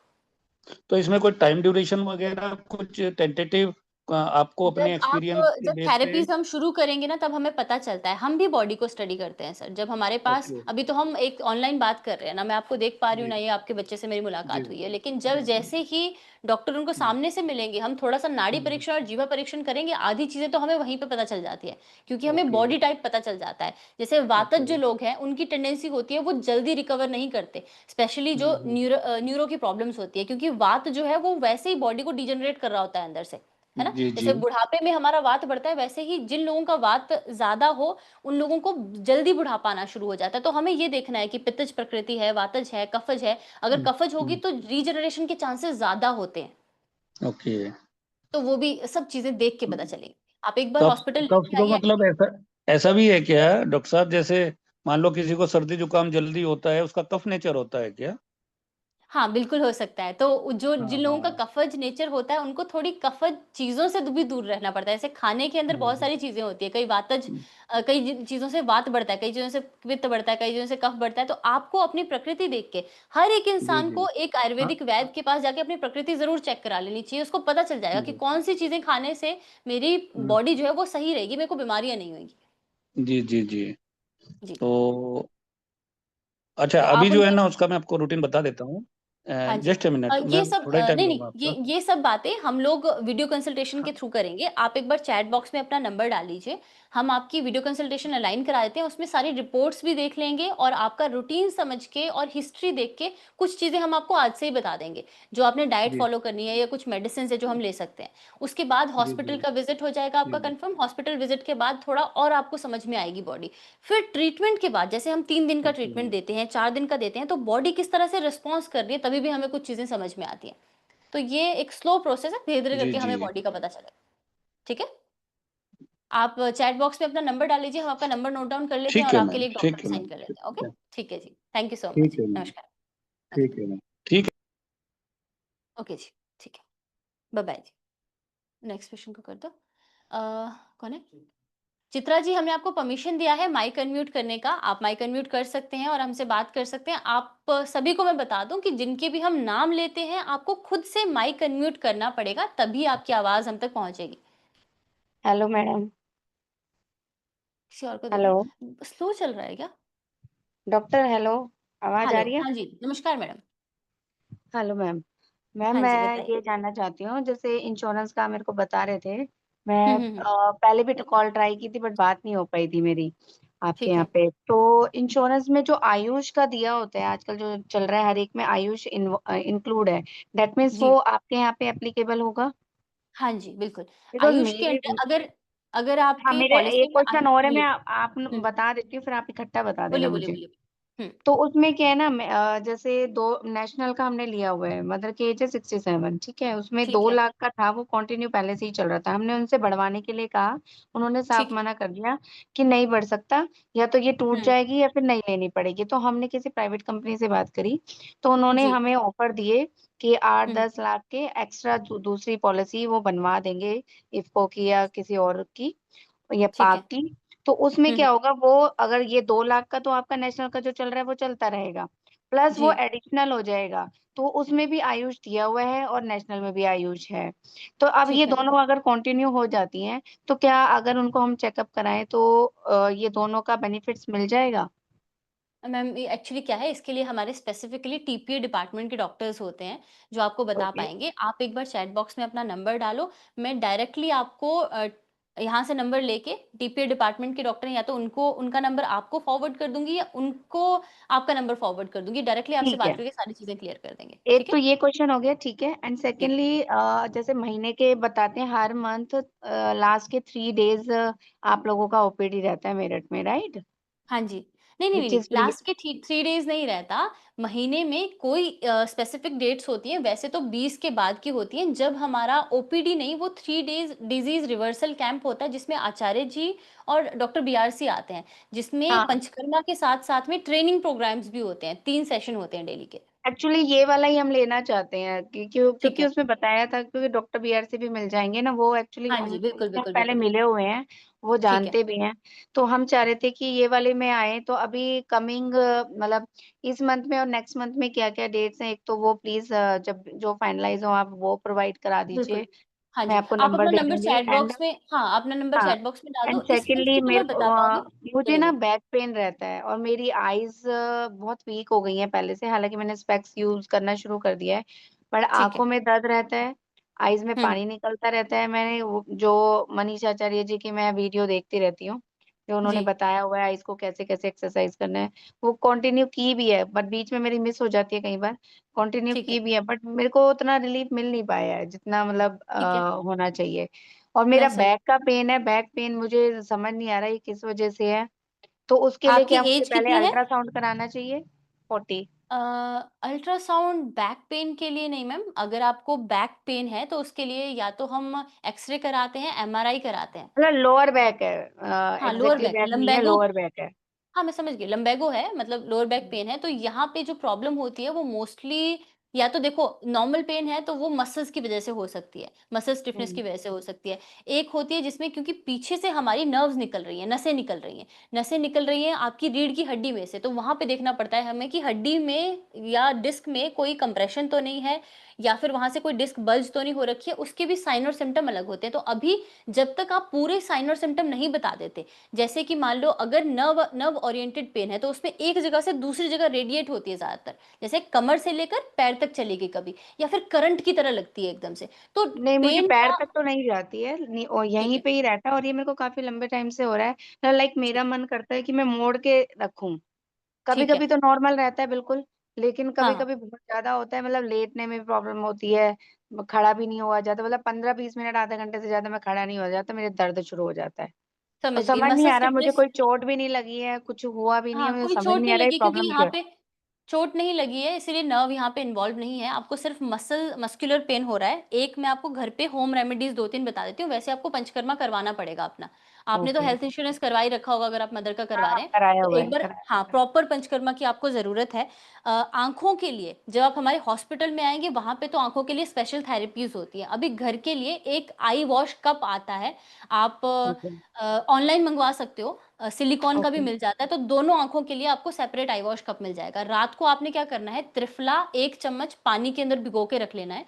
सुबह आपने 2 से 3 बार मसलिन क्लॉथ होता है ना जो, सूती कपड़ा, हाँ। उसमें से उसको हाँ। अच्छे से छान लेना है। जो पानी-पानी बचेगा नीचे, उसको आपने आई वॉश कप के अंदर डाल के इस तरह से लगा के और फिर पलकें झपकानी है। मतलब आप आईज़ को वॉश कर रहे हो त्रिफला के पानी से। तो इससे जो ओके। आपका, अगर नज़रें कमज़ोर हो रही हैं या फिर आपको जो स्ट्रेन ज़्यादा पड़ रहा है या दर्द रहता है या आपने बोला कि पानी निकलता है आँखों से, उन सब में हाँ, रिलीफ़ मिलना शुरू होगा, ठीक है? इवन हेड जिन में भी मतलब पेन रहता है और आंखों में भी दर्द ज्यादा रहता है, मन ही नहीं करता मतलब मेरा कुछ करने का उस वक्त। और हाँ, आंखें ना ठीक है, अंदर जा रही हैं उसकी वजह से काफी, आंखें ठीक है। जितनी सही थी वो अंदर होती जा रही हैं। नींद पूरी होती है आपकी? कभी कभी तो नहीं होती है क्योंकि दर्द इतना रहता है, और कुछ मेरे को हुँ। स्ट्रेस भी जल्दी होता है बहुत। तो हम एक काम करते हैं, आपके स्ट्रेस के ऊपर काम करते हैं, क्योंकि आधे से ज़्यादा चीज़ें ना जो आँखों में दर्द हो रहा है या फिर नींद नहीं आ रही है, वो सब चीज़ें स्ट्रेस की वज़ह से हो सकती हैं। नाक में रात को सोने से पहले दोनों नॉस्ट्रिल में आपने बादाम रोगन 2-2 बूँदें डालनी है। ये आज से शुरू कर दीजिए। ओके। नाभि पे आप तिल का तेल लगा के सोएँगे। नाभि पे तिल का तेल लगाना है, नाक में दोनों नॉस्ट्रिल में बादाम रोगन डालना है, इससे वात का शमन होता है, वात थोड़ा कम होता है, तो आपका स्ट्रेस जो है वो थोड़ा-सा कम हो जाएगा। नींद आपको प्रॉपर्ली आएगी, जो आप गड्ढे बोल रहे हैं, आँखों के नीचे आ रहे हैं, हम्म। उसमें भी रिलीफ़ मिलता है। तेल जो है ना, वो हम्म। रीजनरेशन का काम करता है, ऑयल रीजनरेशन का काम करता है। तो एक तो मैंने ये ओके। बोला, उसके अलावा जब आप हमारे हॉस्पिटल में आएँगे, वहाँ पे आपका अक्षि तर्पण, तेल वाला ही थेरेपी होता है आँखों के लिए, वो आपका हम हम्म। करवाएँगे, ठीक है?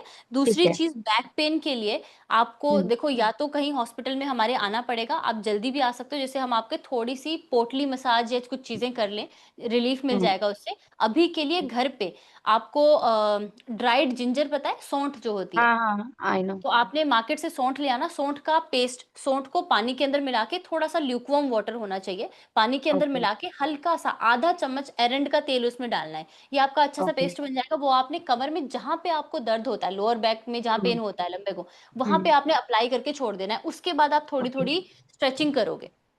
ओके। तो 15 से 20 मिनट तक लगा के छोड़ देना, उसके बाद एक ठीक है। कॉटन का कपड़ा लेके उससे साफ करवा देना, ठीक है? ठीक है। ठीक है, हाँ गॉट जी। इट। और बाकी अपना ठीक नंबर है। चैट बॉक्स में डालो, टीपीए डिपार्टमेंट से मैं बात करवा देती हूँ, तो आपके दोनों के ही केस आप डिस्कस कर लीजिएगा कि कितना हाँ, ये ठीक। हाँ, ठीक है, पॉलिसीज़ एंड एकदम मैम, क्लियर और एक हुँ। हमारा छोटा बच्चा है घर में, उसको भी दिखाना है, तो वो डेट्स हाँ, आपके जो भी है ना नेक्स्ट, आप वो भी प्लीज स्पेसिफाई कर देना, क्योंकि अभी पीछे ना उसको फीवर आया था, तो मैंने यहाँ पे बीआरसी सर के यहाँ पे एक है कंसल्टेंट, उनसे बात की थी, बट उस दिन इमरजेंसी वाली सिचुएशन हो गई थी हमारी, तो उसको ठीक है, हमें इमरजेंसी में हॉस्पिटल ले जाना पड़ा रात को 11 बजे। और ठीक है, क्योंकि फीवर उसका उतर नहीं रहा था, बाय चांस अब टच वो ठीक है, वो 1 महीना ठीक है। हॉस्पिटल रहकर आया है। तो हाँ, हमें हाँ, उसे हाँ, आगे, अब ताकि आगे कोई प्रॉब्लम ना आए उसको, तो हम मैं चाह रहे समझ हैं एक गई। बार उसको भी दिखाना। बिल्कुल, ठीक है। आप दिखा लीजिए, छोटे बच्चों का हम ट्रीटमेंट एज़ सच हॉस्पिटल में रह के तो नहीं करते, नहीं, बट हम नहीं, वो चीज़ें तो बता देते हैं। ठीक है, हुँ, एक्टिव है वो, अब ठीक है। नॉर्मल है, बट फ्यूचर में कोई चीज़ ना होए, तो इसलिए हमें चेक एज कराना है। एज कितनी बताई ढाई आपने? ढाई पौने 3 साल का है। अच्छा, पौने 3 साल का है। आपने उनका च्यवनप्राशन कराया था क्या? हमने आयुर्वेद में वैक्सीनेशन अच्छा, किस चीज़ आयुर्वेद की? में ना इम्यूनिटी को बढ़ाने के लिए बच्चों का च्यवनप्राशन करते हैं हम, कम एजेस में। तो अच्छा, उससे क्या होता है, इम्यूनिटी अच्छे से डेवलप होती है। अभी कुछ चीज़ें हैं जो इम्यूनिटी को डेवलप करने में, एक्वायर्ड जो इम्यूनिटी है उसको डेवलप करने में हेल्प करती है। वो सब चीज़ें तो हम आपको बता ही देंगे ताकि आप वो शुरू करा दो। ठीक है? ठीक है आप मैम। कोई बात नहीं, आप अपना नंबर चैट बॉक्स में डालिए, उसके बाद हम सारी चीज़ों के बारे में आपको बता देंगे। ठीक है, मैं आपको नंबर भेज देती हूँ। जी, ठीक है। थैंक यू सो नमस्कार। Much ma'am. Okay, thank take you. Care. Okay, तो आज का जो हमारा वेबिनार था वो मेजरली पैरालिसिस के ऊपर था। पैरालिसिस को भी हम थोड़ा-सा समझ लेते हैं। वैसे मैंने आपको एक चीज़ बता दी कि जहाँ पे आपकी ब्रेन का हमारे किसी बॉडी के मसल्स के, मतलब मान लो मेरी हाथ की मसल के साथ कनेक्शन खत्म हो गया, मेरे पैर की मसल के साथ कनेक्शन खत्म हो गया, तो वहाँ पे हम पैरालिसिस हमें हो जाता है, हमारा बॉडी रिस्पॉन्स करना बंद कर देता है, मूवमेंट करना बंद कर देता है। अब स्पेसिफिकली बहुत सारे लोगों ने, जैसे अभी एक पेशेंट ने बताया कि उनके बेटे को लेफ्ट साइड में पूरी बॉडी जो है पैरालाइज है। तो लेफ्ट साइड का जब पैरालिसिस होता है तो लेफ्ट बॉडी को हमारा राइट ब्रेन कंट्रोल करता है, राइट हेमिस्फीयर कंट्रोल करता है। तो जिन लोगों को आप जब रिपोर्ट कराएंगे, अपनी स्कैन कराएंगे, तो आपको पता चलेगा कि राइट साइड में स्ट्रोक हुआ था या फिर हेमरेज हुआ था, जिसकी वजह से लेफ्ट साइड प्रॉब्लम आई है। लेफ्ट साइड में हेमरेज या स्ट्रोक हुआ था, उसकी वजह से राइट साइड में प्रॉब्लम आती है, मतलब राइट साइड आपका काम करना बंद कर देता है। तो बेसिकली कनेक्शन जो है वो खत्म हो गया है। कनेक्शन को रीडेवलप करने के लिए न्यूरोप्लास्टिसिटी होती है, जिसके बारे में हम अभी बात करेंगे, लेकिन पहले पैरालिसिस के टाइप्स के ऊपर हम बात कर लेते हैं। एक है पहले आपका हम बोलते हैं जिसको हेमिप्लेजिया। हेमिप्लेजिया में क्या होगा, जब आपका एक आर्म और एक लेग, जो हमने अभी बात करा, मतलब एक तरफ का आर्म और एक तरफ का लेग, जो राइट साइड में अगर प्रॉब्लम हुई है तो लेफ्ट साइड में अगर प्रॉब्लम हुई है तो राइट साइड का बॉडी पार्ट आपका काम करना बंद कर देगा। इसको हम हेमिप्लेजिया कहते हैं। इसके अलावा होता है पैराप्लेजिया। पैराप्लेजिया का मतलब है जहाँ पे आपका बॉडी का नीचे वाला हिस्सा, कमर से नीचे वाला हिस्सा है जो वो काम करना बंद कर देता है। हमारे पास पेशेंट भी आए हैं पैराप्लेजिया के। आपके पास वो वीडियो है ना, वो बच्ची वाली वीडियो है। हम आपको कुछ वीडियोस भी दिखाते हैं कि किस तरह से पेशेंट आते हैं हमारे पास और हम क्या-क्या उनको ट्रीटमेंट देते हैं और कितना टाइम लग जाता है रिकवरी में। ऊपर होगी, ऊपर होगी। वो देखो, नहीं नीचे करो, नीचे करो। थोड़ा-थोड़ा धीरे, मेरे को दिख नहीं रहा है, और नीचे, नीचे, नीचे। यही है शायद वो 4 दिन में ना। आप इनकी बात अच्छे से सुनिएगा। ये अपना प्रॉब्लम बताया है इन्होंने कि इनको क्या-क्या प्रॉब्लम हुआ था और क्या ट्रीटमेंट हमारे यहाँ चला और कितने दिनों में इनको रिकवरी आई।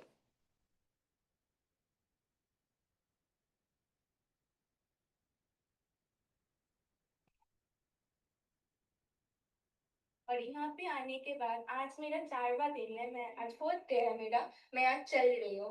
इम्प्रूवमेंट मुझे फर्स्ट डे से मिल गया था।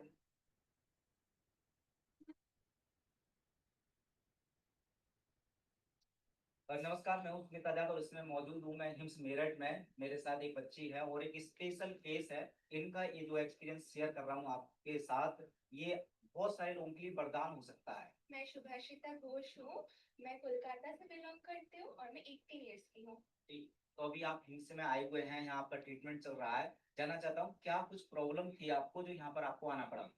मैं पैरालाइज्ड हुई थी। एक है, इनका ये जो एक्सपीरियंस शेयर कर रहा हूँ आपके साथ, ये बहुत सारे लोगों के लिए वरदान हो सकता है। मैं शुभाशिता घोष हूँ, मैं कोलकाता से बिलोंग करती हूँ और मैं 18 इयर्स की हूँ। ठीक, तो अभी आप हिम्स में आए हुए हैं, यहाँ आपका ट्रीटमेंट चल रहा है। जानना चाहता हूँ क्या कुछ प्रॉब्लम थी आपको जो यहाँ पर आपको आना पड़ा? मैं पैरालाइज्ड हुई थी। एकदम 1 तारीख से मेरा पैरालाइज स्टार्ट हुआ था। पहले मुझे हेडेक हुआ, फिर मैं जब बिस्तर से उठने लगी अचानक गिर गई, फिर मुझे पकड़-पकड़ के चलना पड़ा, पैर चल नहीं रहे थे। 3rd फ्लोर पे रहती हूँ, उधर से उतरने में बहुत दिक्कत हुई, 2 घंटा लग रहा था ऐसा। फिर डॉक्टर आए, एलोपैथी में जैसे होता है एडमिट करा दिया। 10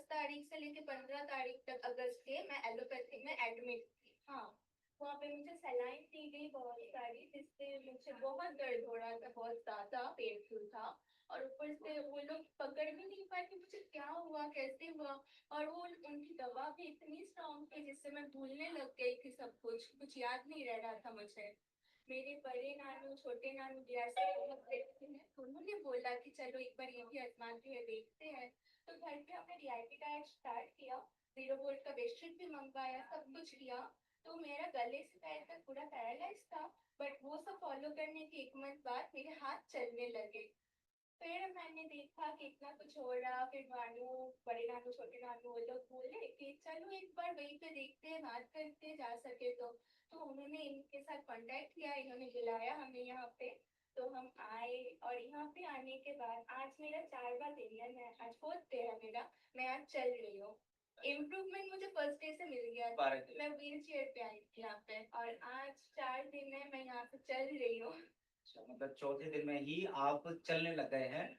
एक जो महत्वपूर्ण बात मैं आपसे पूछना चाह रहा हूँ, अभी जो वायरस लास्ट टाइम आया था कोरोना वायरस, उसकी वैक्सीन लोगों को लगाई जा रही थी, क्या आपने वैक्सीन भी ली थी? हाँ, मैंने फर्स्ट डोज, सेकंड डोज सब लिया था। और जहाँ तक हमको भी यही लगता है कि वैक्सीन ने कहीं ना कहीं से इफेक्ट किया है, बिल्कुल। वरना ऐसे अचानक से नहीं होता। मेरे को बचपन से कोई बीमारी नहीं थी, कुछ तकलीफ नहीं था, और अचानक से पैरालाइज जल्दी, ऐसा तो हो नहीं सकता। तो कहीं ना कहीं तो है ना। तो बस ठीक जो है, अचानक ओके। के साथ हुआ है, चूंकि बचपन से बिल्कुल स्वस्थ थी, तो ये लोग यहाँ पे आपने पैरालिसिस का एक केस देखा है, पर अगर हम मेजॉरिटी ऑफ केसेस की बात करें कि ज्यादातर पैरालिसिस होने का कारण क्या रहता है, तो वो स्ट्रोक ही रहता है। ब्रेन स्ट्रोक, जहाँ पे ब्रेन के किसी पार्ट में खून पहुंचना जो है वो बंद हो जाता है। तो 70% केसेस हमें पैरालिसिस के जो मिलते हैं वो स्ट्रोक की वजह से होते हैं, और ज्यादातर एडवांस एजेस में होते हैं। ज्यादातर किन लोगों को होते हैं? जिनको हाइपरटेंशन यानी उच्च रक्तचाप रहता है, या फिर जिनको हाई ब्लड प्रेशर यानी हाई शुगर यानी डायबिटीज की प्रॉब्लम होती है। डायबिटीज और हाइपरटेंशन क्यों कनेक्टेड हैं डायरेक्टली पैरालिसिस से, ये चीज समझना आपके लिए बहुत ज्यादा जरूरी है। बहुत सारे लोग जिनको पैरालिसिस हुआ होगा, उनको पता ही होगा कि पहले उनको ये कंडीशन थी, लेकिन ये किस तरह से इम्पैक्ट करती हैं। जब भी किसी को हाई ब्लड शुगर लेवल है, उसका मतलब क्या है कि आपकी खून शरीर में कैसे बह रहा है? धमनियों के थ्रू। एक व्हीकल है जो हमारे बॉडी के अंदर खून को लेके जा रहा है। जहां तक खून पहुंचा उस ऑर्गन ने काम किया, जहां खून पहुंचना बंद हो गया वहां पे ऑक्सीजन नहीं पहुंच रही है, अब न्यूट्रिशन नहीं पहुंच रहा है, तो वो अंग हमारा काम करना बंद कर देगा। ऑक्सीजन के बिना हमारा बॉडी का ऑर्गन काम नहीं करता है। तो अगर मेरे ब्रेन तक ऑक्सीजन नहीं पहुंचा, मतलब खून के थ्रू ऑक्सीजन जाना था, तो बॉडी ने काम करना बंद कर दिया। लेकिन क्यों किया वो कम? जब भी आपकी, मान लीजिए ये वेसल है, इसके अंदर खून बह रहा है, अगर इस वेसल के अंदर ग्लूकोज के मॉलिक्यूल यानी शुगर जरूरत से ज्यादा होगी, तो ये क्या करती है? शुगर जरूरत से ज्यादा जहां पे भी रहती है तो वो डैमेज करना शुरू कर देती है। किस चीज को डैमेज करेगी? यहाँ पे क्या है? आपकी ब्लड वेसल्स है। वेसल्स की भी लेयर्स होती है, जैसे सबसे अंदर की जो वॉल है हमारे, लेयर है हमारे वेसल की, उसको ये डैमेज करना शुरू कर देती है। जब ये डैमेज होगी और बाई चांस हमारा ब्लड प्रेशर बढ़ा, ब्लड प्रेशर क्या है? Pressure of blood on the walls of artery. हम यहाँ पे काफ लगाते हैं और चेक करते हैं कि ब्लड प्रेशर कितना है। कैसे, क्या चेक करते हैं? हम देखते हैं कि जो धमनियों की दीवारें हैं उनके ऊपर कितना खून का प्रेशर पड़ रहा है, ये चेक करते हैं। अगर पहले से दीवारें कमजोर हैं और ब्लड प्रेशर थोड़ा सा भी बढ़ा आपका, तो अंदर क्या होगा? क्लॉट बन जाएगा, मतलब अंदर जो है जख्म हो जाएगा। जैसे बाहर जख्म होता है वैसे अंदर जख्म हो जाता है। तो उसकी वजह से कई बार क्या होता है? क्लॉट बन जाता है। कई बार क्या होता है? वहां पे ब्रस्ट हो जाता है, वो वेसल जो है हमारी फट जाती है, जिसकी वजह से हमें स्ट्रोक आता है। तो एक स्ट्रोक हुआ आपका जो कि एक छोटे से प्लाक की वजह से था, जो छोटा सा एक आपका ब्लॉकेज की वजह से था। दूसरा आपका स्ट्रोक हुआ जो हेमरेज की वजह से था। अब ज्यादातर जो स्ट्रोक भी होते हैं वो जो छोटा सा आपका थक्का होता है, खून का थक्का होता है, उसकी वजह से हो रहा है। अब ये थक्का कहीं पे भी बन सकता है, हो सकता है किसी और ऑर्गन में ये थक्का बना और घूम घूम के ये आपके ब्रेन में पहुंच गया हो। तो आपको अगर पैरालिसिस से बचना है, अब 70% की हमने बात कर ली, तो मतलब मेजोरिटी ऑफ पैरालिसिस से अगर आपको बचना है, तो आपको अभी से अपने ब्लड शुगर को, अपने डायबिटीज ब्लड शुगर को, अपने ब्लड प्रेशर को कंट्रोल करना पड़ेगा। और आपके लिए बहुत अच्छी खबर है, क्योंकि हमारे यहाँ पे हम 3 दिन का हमारा डायबिटीज रिवर्सल ट्रेनिंग प्रोग्राम होता है, जिसमें हम 3 दिन में दवाइयां तक छुड़ा देते हैं जो 10-10 साल से 20-20 साल से ले रहा था इंसान। बिना दवाई के शुगर नॉर्मल आना शुरू हो जाता है। इससे हमें क्या पता चलता है? डायबिटीज़, टाइप 2 डायबिटीज़ मेलाइटस एक लाइफ़स्टाइल डिसऑर्डर है जिसको आप पहले ही ठीक कर सकते थे। आज के टाइम में आधे से ज़्यादा जो बीमारियाँ होती हैं उनको हम खुद अपने घर पे भी ठीक कर सकते हैं अगर हम समय रहते उसका ट्रीटमेंट करें। अब आप चाहते हो कि आपको बीमारी हो ही ना, या जो बीमारी हुई है वो जल्दी रिकवर हो जाए, उसके लिए आयुर्वेद के अंदर एक टूल है जिसको हम पंचकर्मा कहते हैं। बीमारियां हमें क्यों हो रही है? हमारे लाइफस्टाइल की वजह से। कई केसेस में हम अपना लाइफस्टाइल इंप्रूव कर सकते हैं, कई केसेस में ऐसे फैक्टर हैं जिनको हम इंप्रूव नहीं कर सकते, जैसे कि एनवायरमेंट में बहुत सारे टॉक्सिन है। कोई इंसान दिल्ली में रहता है, दिल्ली में इतना ज्यादा पॉल्यूशन है कि वो पॉल्यूशन से तो नहीं बच सकता है। तो एयर पॉल्यूशन है, वाटर पॉल्यूशन है, सॉइल पॉल्यूशन है, हर जगह पे पॉल्यूशन है। जो हम खाना भी खा रहे हैं आजकल के टाइम में, आप फ्रूट सब्जियां भी खा रहे हो, उसके ऊपर भी बहुत सारे पेस्टिसाइड है। उनको, उनसे कैसे बचा जाए, उसके लिए आयुर्वेद के अंदर पंचकर्मा, यानी आप अपने बॉडी को अगर डिटॉक्स करा दो ना, आपकी बॉडी के अंदर टॉक्सिन घुस रहे हैं, लेकिन अगर आपने 6 महीने या 1 साल में, एटलीस्ट 1 साल में भी अपनी बॉडी के वो टॉक्सिन्स को बाहर निकाल दिया, तो वो टॉक्सिन आपको हार्म नहीं कर पाएंगे। दूसरी चीज, पंचकर्मा से जब भी डिटॉक्सिफिकेशन होती है, हम दो चीजें करते हैं। शोधन करते हैं, पहले डिटॉक्सिफिकेशन करते हैं, और उसके बाद रिजुविनेशन शुरू करते हैं। रिजुविनेशन के लिए आपने पंचकर्मा में एक बस्ती के बारे में सुना होगा। बस्ती शरीर में हम क्या करते हैं, मोशन के रास्ते से बॉडी के अंदर, आंतों के अंदर बेसिकली कुछ द्रव्य डालते हैं। वो द्रव्य क्या कर रहे हैं, एक तो बाहर निकाल रहे हैं आंतों से सारी गंदगी, उसके बाद उसी रूट के थ्रू हम बॉडी के अंदर ऐसी चीजें डालते हैं जो आपके सप्त धातु को वापस से पुनर्जीवित करती है, मतलब हमारे कोशिकाओं को वापस से पुनर्जीवित करती है। तो पंचकर्मा जिसने करवाया, उसकी बॉडी डिटॉक्स भी हो गई और साथ साथ में नई बन गई। तो हर 1 साल में आपकी बॉडी नई बन जाएगी। जब नई बनेगी, आपकी बॉडी की एक शील्ड बन जाएगी इंटरनल, तो जो एनवायरमेंटल टॉक्सिन है वो आपकी बॉडी के अंदर इजीली घुस नहीं पाएंगे। तो जो इंसान रेगुलरली पंचकर्मा करवाता रहता है, उसको ये बेनिफिट मिलते हैं। सर, एक नरेश त्रेहन की वीडियो है पंचकर्मा वाली, और एक अक्षय कुमार जी की वीडियो है। तो अभी हम 2 वीडियोस चलाएंगे, वो आप बिल्कुल ध्यान से सुनिएगा। पहली तो नरेश त्रेहन की है। वैसे वो एलोपैथी को फॉलो करते थे अभी तक, लेकिन अभी सडनली एक एज के बाद उन्होंने जब बहुत स्टडी किया, तो उनको समझ में आया कि आयुर्वेद के अंदर कितनी पावर है, और उन्होंने लोगों को भी एडुकेट करना शुरू किया है। चलिए।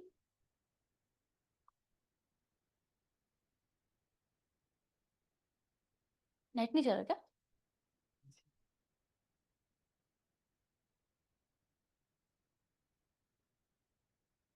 ये वाली है ना?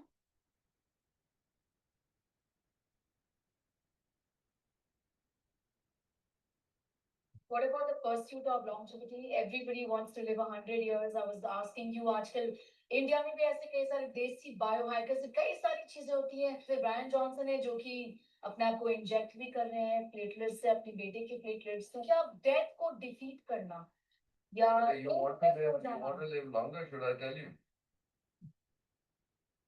Panchakarma in Ayurveda is the best rejuvenation you can ever do. Once a year, if you can do Panchakarma, you will detoxify yourself enough to live life healthily. तो उन्होंने 2 क्वेश्चन पूछे कि उन्होंने बोला कि 100 साल तक जीना चाहता है एक इंसान, और उसके लिए बहुत सारी कंट्रीज़ में बहुत सारी रिसर्चेज़ हो रही हैं अभी के टाइम पे। ब्रायन जॉनसन का आप सब लोगों ने नाम सुना होगा, ये यूट्यूब पे, इंस्टाग्राम पे बहुत ज़्यादा फेमस हैं, जो अपनी एज को रिवर्स करने के लिए इतने टाइम से, वो दिन में शायद 16-17 तो सप्लीमेंट्स खाते हैं। उसके बाद उन्होंने अपने बेटे के प्लेटलेट से खुद को इंजेक्ट भी किया, ताकि उनकी जो एज है, उनके अंगों की एज है, उनकी स्किन की एज है, सारी जो है वो रिवर्स हो सके, उनको उसमें बेनिफिट भी मिल रहे हैं। लेकिन जब हम स्टडी करते हैं तो हमें ये पता चलता है कि जो लोग पंचकर्मा करवाते हैं, उनका एक्चुअल में एज रिवर्स होना शुरू हो जाता है। एज रिवर्सल कुछ नहीं है, आप समझो तो आपकी बॉडी के जो अंग हैं, वही नए बन रहे हैं। तो अगर आप 1 साल में एक बार पंचकर्मा करवा देते हो, तो आपकी बॉडी डिटॉक्सिफाई भी हो जाएगी और रिजुविनेट भी हो जाएगी। वही 2 चीज़ें उन्होंने बताई। बहुत सारे लोग हैं जो इंडिया के बाहर से इंडिया आते हैं ये थेरेपी कराने के लिए, और हमारे बड़े-बड़े फ़िल्म स्टार्स हैं। फ़िल्म स्टार्स को अपने आप को फिट रखना ज़रूरी है। उनकी रोज़ी-रोटी कैसे चल रही है? उनको अपने हेल्दी दिखना है, उनको जो चीज़ें करनी है उसके लिए उनको हेल्दी रहना पड़ेगा, और हेल्दी रहने के लिए वो क्या करते हैं वो भी आप देख लीजिए। अक्षय कुमार वाली वीडियो।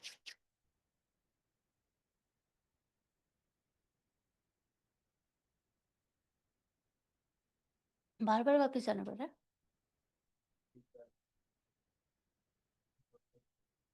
अच्छा। आजकल बहुत हल्का, बहुत हेल्दी महसूस कर रहा हूँ। पिछले कुछ दिन मैं शहर के शोर शराबे से दूर शांत आयुर्वेदिक आश्रम में कुछ वक्त बिताया।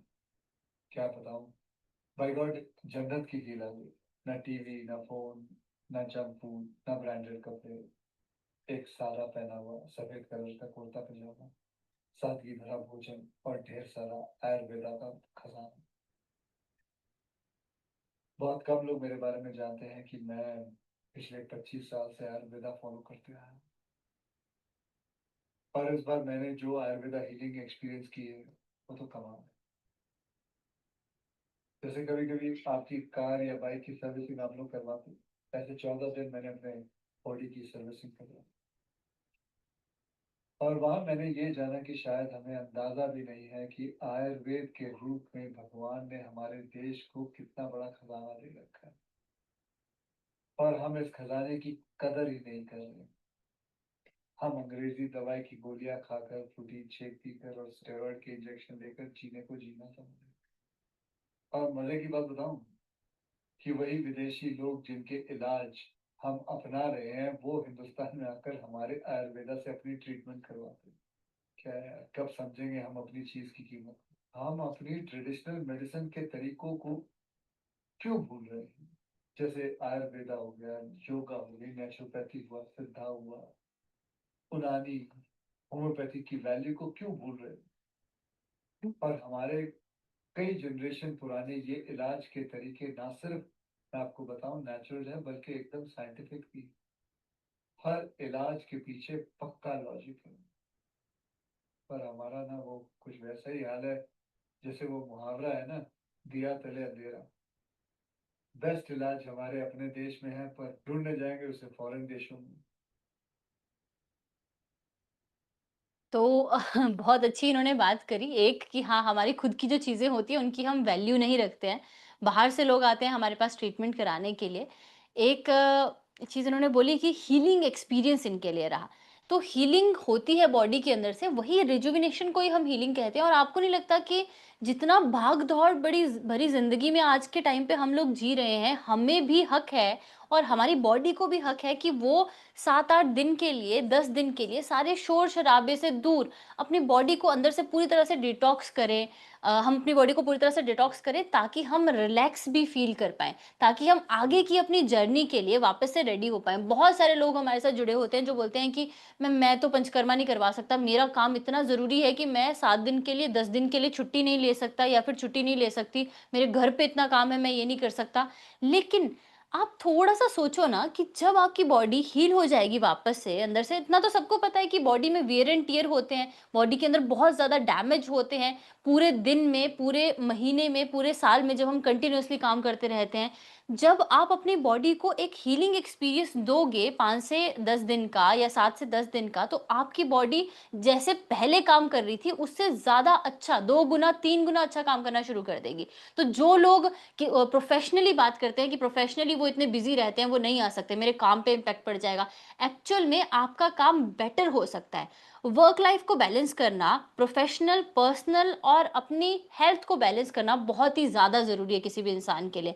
हेल्थ को आप प्लीज़ प्रायोरिटी पे रखिए, हेल्थ को सेकेंडरी मत रखो। ये मत सोचो कि पैसे ज़्यादा कमा लूँगा, हेल्थ कोई बात नहीं, इसकी कोई ज़्यादा ज़रूरत नहीं है। आप पैसे को भी तभी एन्जॉय कर पाओगे, एक अच्छा लाइफ़स्टाइल भी तभी एन्जॉय कर पाओगे जब आप हेल्दी होंगे। अब अंदर से खुश होगे, फिज़िकल बॉडी आपको अलाउ करेगी उन सब चीज़ों को एन्जॉय करने का। तो अपने बच्चों को भी ये चीज़ें आज से समझाओ सो दैट कोई भी आपके बच्चे भी हैं जो एलोपैथी मेडिसिन की तरफ एकदम से ना भागे। हम किसी भी पैथी की बुराई नहीं करते हैं, इसलिए शुरुआत में मैंने आपको बता दिया था कि कुछ ऐसी कंडीशंस भी होती हैं जहाँ पे सर्जरी की ज़रूरत पड़ती है। कुछ ऐसी कंडीशन होती है जहाँ पे मेबी हमें मेडिसिन्स की ज़रूरत पड़ती है। लेकिन वो मेडिसिन लॉन्ग टाइम के लिए लेना हमारी बॉडी को ही हार्म करता है और हर एक इंसान को शायद ये पता होगा। केमिकल्स हमारी बॉडी के लिए नहीं बने हैं। अगर आप लंबे समय तक केमिकल्स लेते रहते हो तो वो हमारे लिवर के ऊपर सब सबसे पहले इम्पैक्ट करते हैं। आपको पता है ना एलोपैथी में या मॉडर्न मेडिकल साइंस में मेडिसिन्स कैसे बनाई जाती हैं? 2 तरह की मेडिसिन्स होती हैं बेसिकली, हाइड्रोफिलिक होती हैं, लाइपोफिलिक होती हैं। हाइड्रोफिलिक होती हैं जो वाटर में अब्सॉर्ब हो जाती हैं और लाइपोफिलिक होती हैं जो फैट सॉल्युबल होती हैं, जो फैट में अब्सॉर्ब होती हैं। अब जो हाइड्रोफिलिक मेडिसिन्स हैं वो हमारी सेल के अंदर, हमारी कोशिका के अंदर पेनिट्रेट नहीं कर पाती हैं, ठीक है? इसीलिए एलोपैथी में, मॉडर्न मेडिकल साइंस में मेडिसिन्स को कन्वर्ट कर दिया जाता है लाइपोफिलिक में। क्यों? उनका जो ड्यूरेशन है उसको बढ़ाने के लिए, कि वो एक बार जब बंदा कोई इंसान खाए तो वो 6 घंटे तक, 12 घंटे तक काम करता रहे, बॉडी के अंदर सर्कुलेट रहे, उसके लिए क्या कर देते हैं, उनको लाइपोफिलिक में चेंज करते हैं। पर जैसे ही उन मेडिसिन की पोटेंसी को ऐसे बढ़ाया जाता है, लाइपोफिलिक में चेंज किया जाता है, वैसे ही वो हमारे लिवर के लिए बहुत ज़्यादा डेंजरस हो जाती है। आप खुद रिसर्च पेपर पढ़ो, खुद देखो कि लाइपोफिलिक मेडिसिन किस तरह से पेनिट्रेशन करने के चक्कर में हमें इम्पैक्ट करती है। जितने भी स्पेशली जो दिमाग वाली मेडिसिन है, साइकोसोमेटिक जितने भी डिसऑर्डर होते हैं उनके लिए जो मेडिसिन होती है, सेडेशन करने वाली, नींद दिलाने वाली या फिर हमारे ब्रेन को रिलैक्स करने वाली, जो एलोपैथिक मेडिसिन है, मॉडर्न पैथी की जो मेडिसिन है, वो ज़्यादातर लाइपोफिलिक ही होती हैं। तकरीबन 99% वो मेडिसिन जो है वो लाइपोफिलिक होती है, इसीलिए वो सबसे ज़्यादा डैमेज करती हैं हमारे लिवर को। और आप सोचो, लिवर अगर डैमेज हो गया तो बॉडी तक एसेंशियल न्यूट्रिएंट्स नहीं पहुंचेंगे। जो एक प्रॉब्लम के लिए हमने मेडिसिन लेनी शुरू की थी, वो प्रॉब्लम पता ही नहीं चलता है लोगों को कि कब 2 साल में, 6 साल में, 10 साल में 10 प्रॉब्लम्स आनी शुरू हो गई हैं। एक गोली खानी शुरू की थी, आज 15 गोलियां खा रहे हैं। तो हमारे पास ऐसे बहुत सारे केसेस आते हैं। इसीलिए आप लोगों के लिए जरूरी है आप आज ही अवेयर हो जाओ। अगर सॉल्यूशन है और बेटर सॉल्यूशन है, अच्छा सॉल्यूशन है, तो उसको ऑप्ट करो ना। दूसरे मेडिसिन की तरफ जाओ। आपको प्रॉब्लम आई, ठीक है, आपने एक डॉक्टर से प्रिस्क्रिप्शन लिया, मेडिसिन लो, साथ में एनालाइज करो, खुद के बारे में लिखना शुरू करो। जिस दिन से आपको पहला सिम्टम आया कि मुझे क्या क्या प्रॉब्लम आ रही है, आप चाहो तो उनको गूगल भी कर सकते हो। गूगल करके भी आपको बहुत सारी चीजें, पर गूगल भी अच्छी चीजें करनी पड़ेंगी, आपको अपनी बॉडी को समझने के लिए चीजें करनी पड़ेगी। नहीं तो हेल्थ केयर प्रोफेशनल हम लोग हैं, मैंने आपको नंबर भी दे दिया, आप चाहे एक बार फिर से ये नंबर लिख लीजिए, देख लीजिए, 77, ठीक है, कोई बात नहीं, हो जाएगा, 7710371037, ये नंबर नोट डाउन करो। जब भी आपको कोई लक्षण आता है, आप हमसे कांटेक्ट करो। हो सकता है हम एक दिन में आपको आंसर ना दे पाएं, अगले दिन दे देंगे। आप अगले दिन फिर से हमें कॉल कर लो या अगले दिन फिर से हमें मैसेज कर लो। ऐसा तो नहीं है कि नंबर कहीं चला जाएगा, तो आप हमसे कांटेक्ट कर सकते हो। थोड़ा सा हो जाता है कई बार कि आपने बहुत सारे मैसेजेस हमारे पास आ गए हैं, तो हमारा किसी एक इंसान का मैसेज नीचे रह गया, उससे हम कांटेक्ट नहीं कर पाए। आप अगले दिन फिर से करो, हम आपको रिप्लाई कर देंगे, आपको बता देंगे कि आपके लिए बेटर सॉल्यूशन क्या है। तो आज हमने पैरालिसिस के बारे में समझा। पैरालिसिस में हमने स्ट्रोक का समझा, जो 70% केसेस जो है स्ट्रोक की वजह से होते हैं। किस किस वजह से हो रहे हैं, हाई ब्लड शुगर, हाइपरटेंशन, जिसको हम एलोपैथिक मेडिसिन से कंट्रोल करने की कोशिश करें और हमें लगता है कि वो ठीक हो गए। सिर्फ आपके रिपोर्ट में कोई चीज नॉर्मल आई है, दवाई खाते हुए, डेली आप एक दवाई खा रहे हो, तो इसका मतलब है वो नॉर्मल नहीं है। जितने लोगों को स्ट्रोक आ रहा है, जितने लोगों की किडनी डैमेज हो रही है, जितने लोगों को हार्ट डिसीज हो रही है बीपी और शुगर के बाद में, उन सब की दवाइयां चल ही रही थी, उन सब की गोलियां चल ही रही थी। इसका मतलब है कि गोली ने एज सच कुछ किया नहीं बॉडी के अंदर जाके, ठीक है। अब जितने भी लोगों को स्ट्रोक, जो मैंने आपको बताया कि बंद हो गया, टीवी बंद हो गया, अच्छा, जितने भी लोगों को स्ट्रोक है या हेमरेज के चांसेस हैं, जितने लोगों का हाइपरटेंशन है, ब्लड ग्लूकोज बढ़ा हुआ है, उन लोगों को करना क्या है?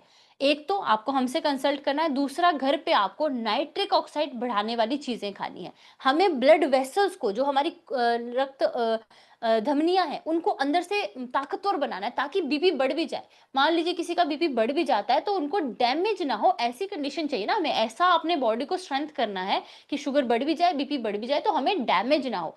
जिन लोगों को एक बार स्ट्रोक आ चुका है और हाई ब्लड प्रेशर की वजह से आया है, उच्च रक्तचाप की वजह से आया है, हाई बीपी की वजह से आया है, उनको चांसेस होते हैं वापस से स्ट्रोक आने के। तो उन लोगों को नाइट्रिक ऑक्साइड का अमाउंट बढ़ाने वाली चीजें लेनी है।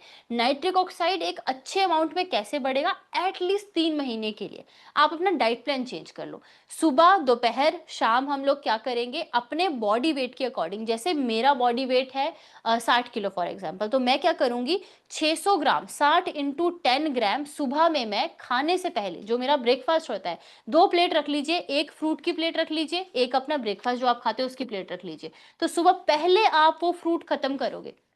आपको लगता है कुछ दिन के लिए कि आपने फ्रूट खाए और फ्रूट खाने के बाद आपको अच्छा, फ्रूट खाने के बाद आपका पेट में आपको जगह नहीं रही है, आपको भूख नहीं लग रही है, कोई बात नहीं, उससे सफिशिएंट अमाउंट ऑफ चीज़ें आपको मिल जाएँगी। आपको लग रहा है कि फैट और प्रोटीन कम हो जाएगा, आप फ्रूट्स के ही साथ में रात को भिगे हुए 2 अखरोट रख लीजिए, आधा चम्मच पंपकिन के सीड रख लीजिए, आधा चम्मच जो सनफ्लावर सीड होते हैं, सूरजमुखी के बीज होते हैं, वो रख लीजिए, 4 से 5 आप बादाम रख लीजिए, 1-2 काजू रख लीजिए, तो आपका पूरा न्यूट्रिशन आपको मिल जाएगा।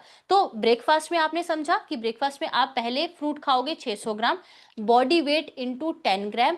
जब आपका लंच टाइम होगा उसमें आप सैलेड खाओगे, तरह तरह की सब्जियां खाओगे, 3 से 4 तरह की, फ्रूट्स भी आपने कोशिश करना है कि 3 से 4 तरह का, पर सीजन का लेना है और रीजनल लेना है, जो इंडिया में उगता है, जो आपके यहाँ पे उगता है। जैसे मैं चंडीगढ़ में रहती हूँ, तो चंडीगढ़ में जो फ्रूट्स पंजाब के एरिया में ज्यादा उगते हैं, मैं वो खाऊंगी तो वो मुझे ज्यादा बेनिफिट देंगे। उसके बाद दिन में हमने 2 प्लेट रख लेनी है, एक आपका लंच रहेगा, नॉर्मल लंच जो आप खाते हो, उसके अलावा पहले आपकी वेट इंटू 5 ग्राम, मतलब मेरा वेट अगर 60 किलो है तो मैं 300 ग्राम पहले सलाद खाऊंगी, उसके बाद अपना खाना खाऊंगी। रात को भी वेट इंटू 5 ग्राम, उसमें आप अपने फ्रूट और सैलेड को मिक्स करके खा सकते हो और अच्छे से चबा चबा के खाइए। ये अगर आपने फॉलो कर लिया ना, आपकी ब्लड वेसल्स अंदर से नई होनी शुरू हो जाएंगी। थोड़ा सा समय लगेगा, वेट आपने करना है। इसके अलावा जिनका ब्लड ब्लड शुगर बहुत ज्यादा बढ़ता है, हमारे पास नीम करेला थेरेपी का कोई वीडियो है, नीम करेला थेरेपी का वीडियो है। वैसे देखिए, अगर आपका ब्लड शुगर बढ़ता है और आप हमारे यहाँ से ट्रीटमेंट भी ले रहे हैं, या फिर आप प्री डायबिटिक हैं, मतलब अभी ब्लड शुगर बढ़ना शुरू ही हुआ है, उस समय में आप क्या कर सकते हो, एक नीम करेला थेरेपी होती है हमारे यहाँ पे, जो बहुत ही अच्छा रिजल्ट देती है। नीम करेला थेरेपी में हम लोग क्या करते हैं, एक परात लेते हैं, परात के अंदर नीम और नीम के पत्ते और करेले को अच्छे से मिक्स करके उसका पेस्ट बना के परात में रख देते हैं और उसके पैरों से उसको मथते हैं। कम से कम आधे घंटे के लिए आपने उसको मथना है, या फिर कब तक मथना है, जब तक आपके जीभ के ऊपर टेस्ट ना आ जाए। आप अपना ब्लड शुगर पहले चेक करो, चेक तो आपने किया, आपको पता है कि बढ़ा हुआ है, और उसके बाद ये थेरेपी करने के बाद चेक करो, आपको इंस्टेंटली अपना ब्लड शुगर जो है वो नीचे दिखेगा। ठीक है, ये इंस्टेंट रिलीफ के लिए चीजें होती है। इसके अलावा हॉट वाटर इमर्शन थेरेपी होती है, जिसमें हम गर्म पानी के अंदर बैठाते हैं, वो हम अपने हॉस्पिटल में आपको सिखाएंगे कि आपको किस तरह से करनी है, वो भी आप घर पे कर सकते हो। इससे भी ब्लड शुगर जो है वो कंट्रोल आता है। इससे ब्लड शुगर और ब्लड प्रेशर दोनों कंट्रोल आता है। पहले हम चेक करते हैं पानी के अंदर बिठाने से पहले, उसके बाद पानी के अंदर से जब आप उठोगे वो चेक करोगे, तो आपका बीपी और शुगर दोनों आपको कम मिलेगा। बीपी जिनका बढ़ जाए एकदम से, उनको क्या करना है, आपको एक गर्म पानी की बाल्टी लेनी है, उसके अंदर अपने पैर डुबो के रखने हैं। कोशिश करो कि अगर आप टेम्परेचर चेक कर सको, 42 डिग्री पानी का टेम्परेचर होना चाहिए। आपने पहले बीपी अपना चेक किया, लिख लिया कि अच्छा 160/90 आ रहा है, ओके। उसके बाद आपने पानी के अंदर अपने पैर डाल के रखे, कम से कम आधे घंटे तक आपने थेरेपी करनी है। उसके बाद चेक करो, बहुत बार हम देखते हैं कि नॉर्मल आना शुरू हो जाता है, या फिर 140 80 तक, 140 86 तक इतना पहुंच जाता है, तो उतना आपके लिए अच्छा है कि आपका ब्लड प्रेशर कंट्रोल आना शुरू हो गया है।